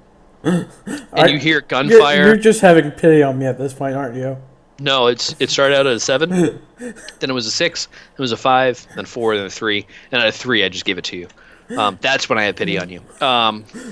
It's just one of those days, guys. It's just one of those days. Yeah, well, so you kind of come to, and it's like a split screen. We see the cops kind of pulling in, arresting people, and taking away the bodies of the deceased. Clem is not actually dead. He's just very grievously wounded. They're not sure he's going to survive, but basically they're able to charge him after the fact at least. So it's a good kill. And you were deputized, so you haven't committed any crimes today. Congratulations. Judith, you come to and you're hearing the popping of gunshots. It sounds like firecrackers going off. It's sort of oddly quiet, actually. Like, you can hear it, but it's hard. You have to strain to hear it. You're in a dirty basement that clearly hasn't seen the light of day in many, many years. You notice that your dog friend doesn't appear to be up at the top, and you do hear some barking. And I think it's probably the barking that woke you up, actually. Yeah, so the dog is angry and sees that the police officers show up and start taking away the guy that he was trying to eat. And he gets a little bit grumpy at first, and the officers are like looking at him like, we're going to have to put you down. And he looks up at them, and he just looks at the guy, and he growls at the guy, and he looks at the officer and wags his tail. Growls at the guy, and looks at the officer and wags his tail. And I think the plainclothes guy walks over to the dog and sort of pats him on the head, and he's like, "Are you all right? It's okay," and sort of pats him and calms him down a little bit. And the dog seems to be okay. What do you guys do, Tacitus and Al? I go grab the satchel in air quotes. Okay. The like little tarp thing that you made? Well, no, the purse. Oh no, with the purse. The credits yeah. and. Yeah, so you find the cred sticks in there, and her phone is on Clem, and you get that back, and the taser's in there, and some other like just assorted stuff that women have in their purse. The sort of like you reach in and suddenly they have the right thing. That's sort of what it is. You look in and fucking like, bag of holding. It's bullshit. It's not like a bag of holding. It's just like a bag of useful items. Actually, I watched a game played that basically had that concept. I tried to put it in the Dark Heresy thing with the bag of books, but it was the adventurer's bag. It was just a bag of useful stuff. You had rope in there, you had torches, whatever you need. You just reach in and grab what you need. Very clever concept. So it's sort of like that, but only with non-game affecting items. So yeah, the the officer calms down the dog and starts to call animal control to come get him. And Judith, you're hearing some commotion, but no more gunshots. What are you doing? I'm trying to go and look outside from getting out of the abandoned basement thingy. Yeah, so there are no windows in the basement. There are some stairs, but they look pretty dilapidated and falling apart. Some of the stairs don't have risers on them, well, not risers, steps on them. They have risers but no steps, or vice versa. It's all rotted out. Kind of hard to navigate. You can try to walk up them. I will try and walk up them. Okay. Go ahead and make a luck check. You're getting there. You get up the stairs. That was easy, but when you get to the top of the stairs, you're so exhausted you sort of plop on the floor, and you're just completely exhausted. You're kind of in and out of consciousness. You know that the floor is not super stable, so you try to stay over the parts that you think are the most stable, but you're not really able to move very much. Oh, we'll see. I'm going to be gone for about 10 seconds while I go find a table to flip. All right. Is it a mahogany table?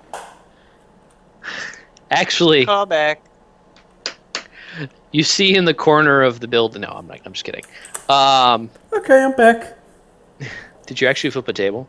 No, I flipped a lid off a thing. It was the best thing that I'm gonna flip a table. This Tupperware will have to do. I didn't want to make a mess. Anyway, so the officer's trying to call animal control, but the dog is walking back to the house where you are. He doesn't know that, but he's just walking around. And so the officer's kind of following him around. Alistair and Tacitus, what are you doing? I'd follow the dog. Yeah. All right. So you get to the dog. Sort of leads you back to this house and is barking at the house. And like you guys start to walk forward, he like walks in front of you and like is barking and making a ruckus. The officer sort of looks around and says, "This is just a building that's it's going to fall apart. He probably lives here because he can move around without falling through the floor or something." I yell out Judy's name. Can you make a physical effect save, Judy? I'm trying, man. I'm giving you all sorts of rolls to succeed on, and you just keep failing. Yeah, you hear, but when you try to shout back, you just can't muster to the strength. I'm trying to think for a second. Did you ever introduce yourself to the dog? Did you ever say what your name was? I don't think you did. No, I didn't. Yeah, so he hears the dog hears Judy and just like a ruse and keeps barking at the house and barking at you and barking at the house. And he goes and sits on the porch and just sits on the porch and like stands guard at this house. What do you guys do? Tell the officer that this is my friend's purse and her phone. She's got to be somewhere in the area. We should do a search.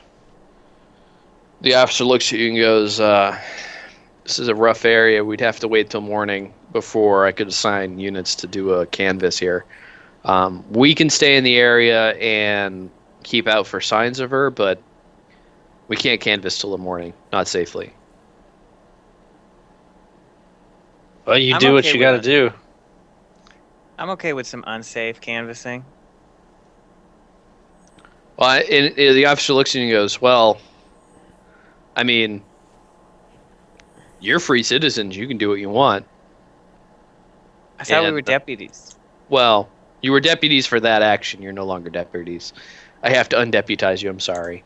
Is this now the time where we get the special deputy cards? Well, I'll have them sent to your ship, sir. Okay.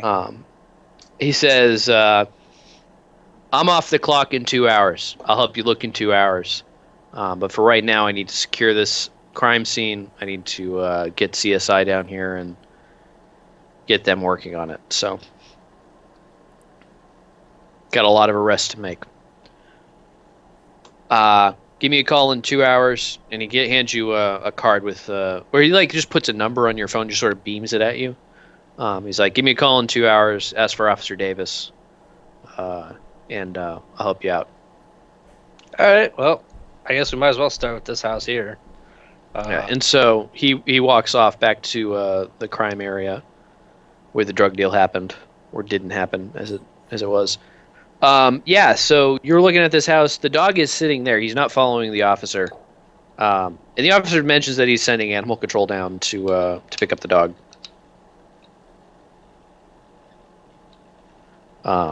Yeah, but he's just sitting there. Do you guys try to go in the house, or? Yeah, I'll walk in and start looking around. I'm gonna grab Yeah. my shotgun. Okay, yeah, so you're heading back to the car to go grab your shotgun. And yeah, I think when you walk in the house, do you walk in the house, or I guess, like as you're walking up to the house, you get to the dog, you see Judith on the floor, like she's pretty conspicuous. Oh, well, that was a quick search. Hey, Tassus, come here. Come give me a hand. I run back done. over. Yeah, so you sling your rifle up above your shoulder, and there she is. Now you can see the hole in the floor where she fell down the first time. So clearly this is not a stable building. How do you guys want to go about trying to get her out? How far away is she from us? Probably 10 or 15 feet. She's in the house a pretty decent ways. I think this is a perfect time for me to deploy my grapnel launcher. I think you could probably just toss it like a grapnel launcher. Is for like Grapnel launcher. Why do you have one? Because it's useful. This brings up more questions than answers. He bought it last week because I told him I said you should probably buy some useful shit like grapple launchers and rope and shit. All right. So if you're gonna grapnel, all right, go ahead. You're gonna use your grapnel launcher. Yeah, I'll aim it like a little above her. Please don't miss. I've been having a bad day. Yeah, I'm sort of like gonna arc it. She's All right. like at the top of some steps, right? Yeah, she's like at the top of steps coming up. So Yeah, I'll just like arc it into the steps beyond, and then Okay. it'll fall on top of her. let me check one thing real quick. I can't throw a rope 15 feet. What? Are you kidding me? Do you lift, bro? Grapnel launcher. Hold on. You just wanted to use your grapnel launcher. This launcher fires a rope up to 40 meters. The rope can bear up to a metric ton of weight, though extremely heavier weights or a precarious hit can cause grapnel to pull free. Type A power cell fuels 6 shots from a grapnel launcher. So please make this 5 of 6 on this power cell for your grapnel launcher. Can you make a attack with an AC of 10?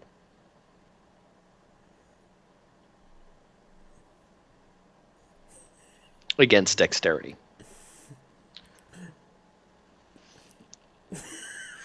Does dexterity give me a...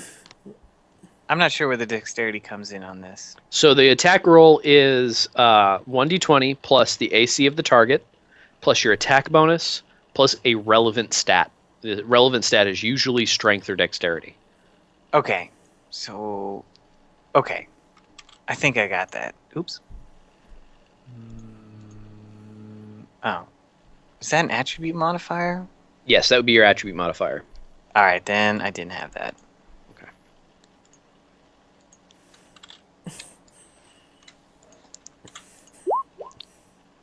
Okay, so you fire your grapnel launcher, but it comes up short and tears out about 10 feet of floor and lodges in the bottom, in the cellar of the building, in the concrete footing. Shrapnel flies all over the place. Judith, you come to immediately. Like, you hear this loud sound, and the shrapnel sort of on your back, like covering your face a little bit. And you look over and you see Tacitus holding this sort of odd-shaped gun with a rope coming out of it, like a cable, and looking at you, and you're looking back at him, and he's just holding this cable that is clearly lodged in the basement of this building. What do you want to do? Hi guys. What you doing? This is a job for professionals, which we clearly aren't. Hold on a minute. We were still deputies. Are there cops on the scene still? Absolutely, they're like 2 houses down. I run over. There are and- EMTs there now. I killed him! I killed him dead! Fucking yes! I did it! I did it! I Did it, guys! I did it! I just have this image of Tacitus aiming the grapnel launcher directly at the floor and just pulling the trigger. Yeah, so there are like sirens going on. You can hear sirens. You hear the different kinds of sirens. So there's at least one fire truck. There's a couple of ambulances. I haul ass over to them and tell the EMTs that our friend is fucked up over there in the house. Yeah, And that my buddy just shot the floor out with his fucking grapple launcher. I and think we need help they're getting running out. like cops are running over to you because they heard the racket, and the EMTs and the cops kind of run over and see you, and they just are looking at Tacitus like, "The fuck are you doing?" Grapnel launcher. She was 15 feet away. Do you I even can't throw lift, the bruh? rope that far. Do you even lift, bruh? And a couple of the EMTs sort of look at each other and they just hop down into the basement, like cautiously, and then walk up behind her to start administering whatever they need to administer to, make her not quite so in danger of dying. They manage to stabilize her pretty quickly. They take her down the stairs, which they shore up by just sending some more people down to just hold them, basically. And then they lift her up out of the nice big giant hole that you cut with your Grapnel launcher. with your grapnel launcher. And they have her on a stretcher, and they bring her to an ambulance, and they take her to the nearest hospital. You retrieve your things from the car and can either ride with her or ride back with the officer. Does not matter. But she's at the hospital. You're going to have to pay for that, but you're at the hospital. I'm going to say my goal's complete. I believe your goal is complete. After shooting the floor with a grapnel launcher. You know what? You got to train for these situations.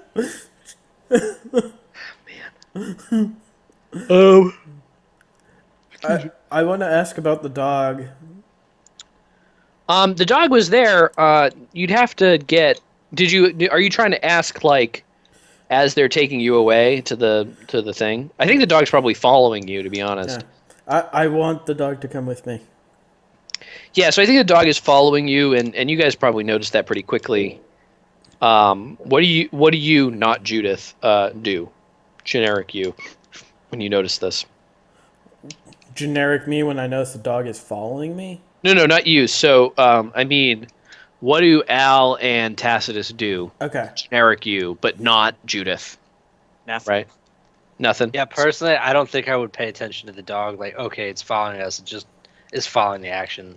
Yeah, so it follows behind, and they lift Judith into the ambulance. Judith, can you make a physical effect save?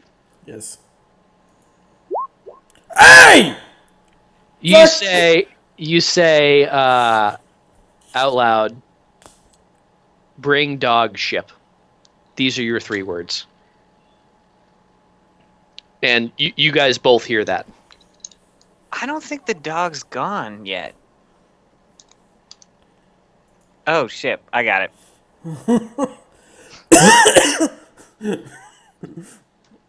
I guess we can maybe do that.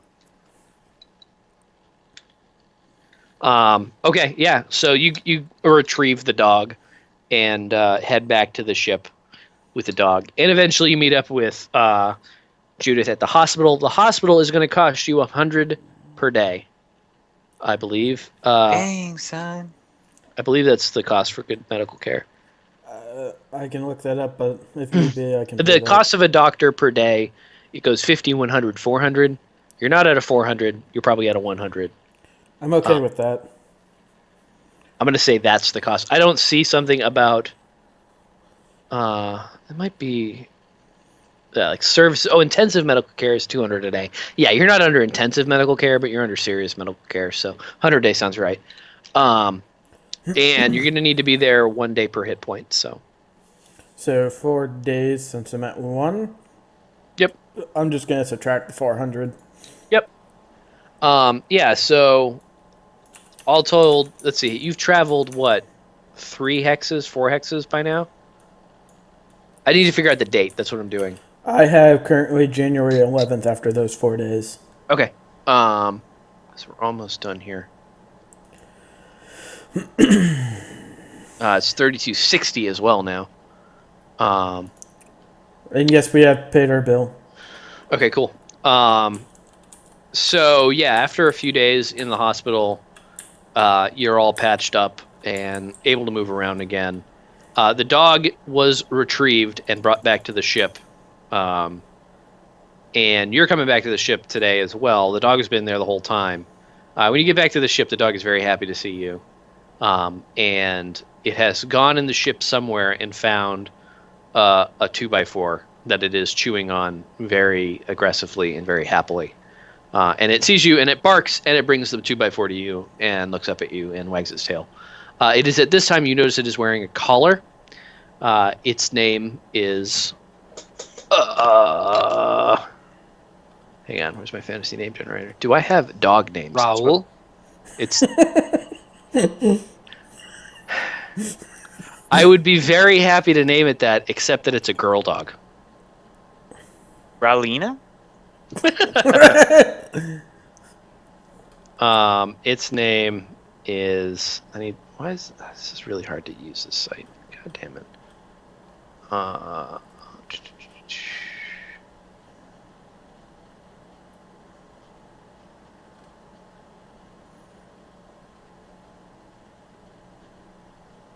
I think its name... I don't know. It's pick a name for a dog. I don't care. I got one, actually. Bandit. How about Bandit? Okay. Its name is Bandit, and it's got like a little pink heart not tattoo, a pink heart tag. It says Bandit was born in, or it shows its birth date and like a serial number for figuring out when it's got its shots. It looks like it's a 4-year-old dog, so 3256. And it's a pit bull. It's pretty aggressive looking dog.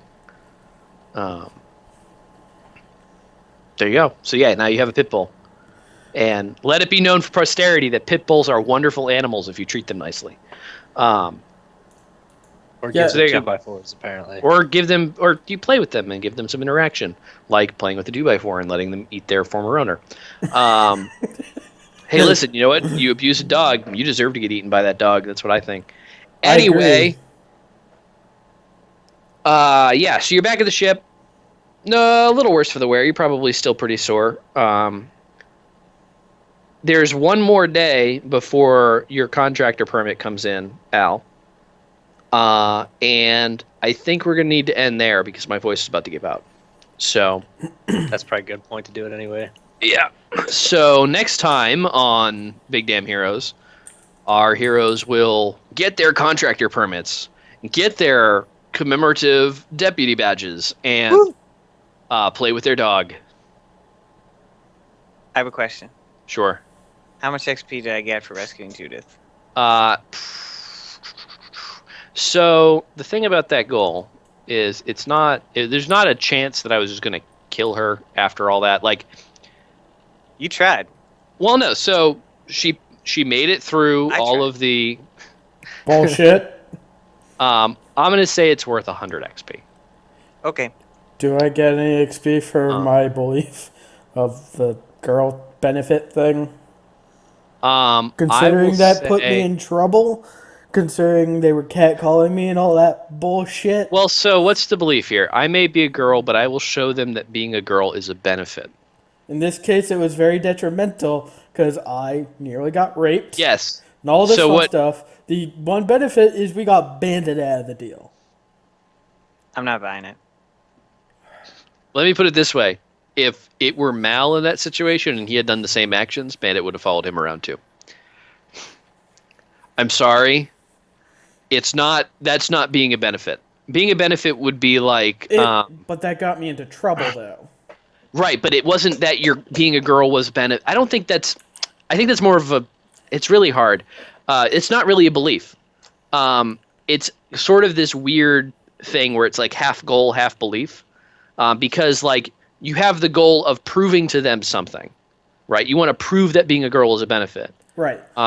But at the same time, in this particular instance, it got us into trouble solely because I was a girl. Right. So that's really two things. So the issue is that getting into trouble, it needs to be because being a girl is a benefit, you got into trouble, which doesn't make any sense. Right? Fine. So, like, if you look at the belief, I'm pretty good at sniffing out bullshit. If you call bullshit in the wrong situation, that's going to get you into trouble. But you're still pretty good at sniffing out bullshit. Like, you succeeded at sniffing out bullshit. Here, you're trying to show them that being a girl is a benefit. I think that's a goal. Or, like, a belief would be girls are as good as, or women are as good as men at everything, right? Like, they're equal, right? And so you're going to make that argument based on your belief, and that might get you into trouble with these people who were, sexist pigs. These guys were like... I resent that.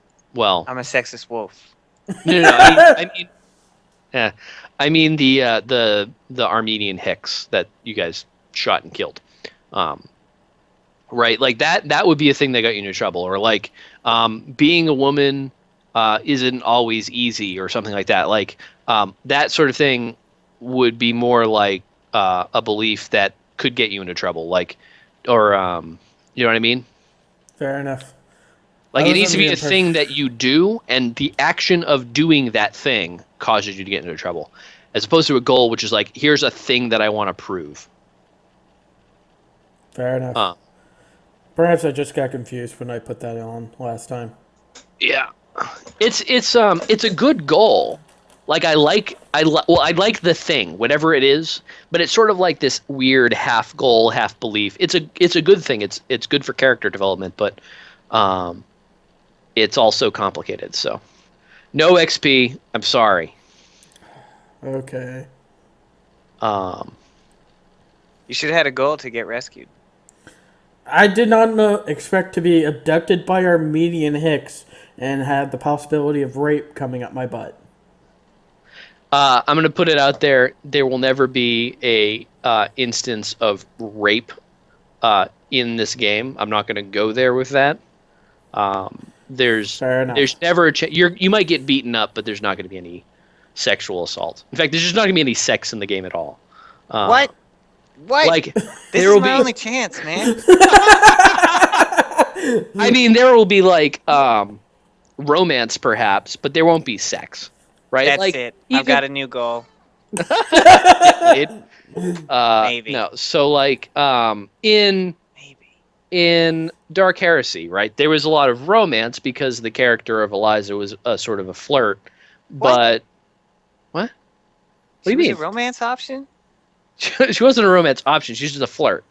But there was never going to be a point where, like, yeah, and then Jay and Eliza go and, do it for hours and you hear screams of ecstasy. No, you're never going to get that. That's just not. You're going to close the curtain and move on.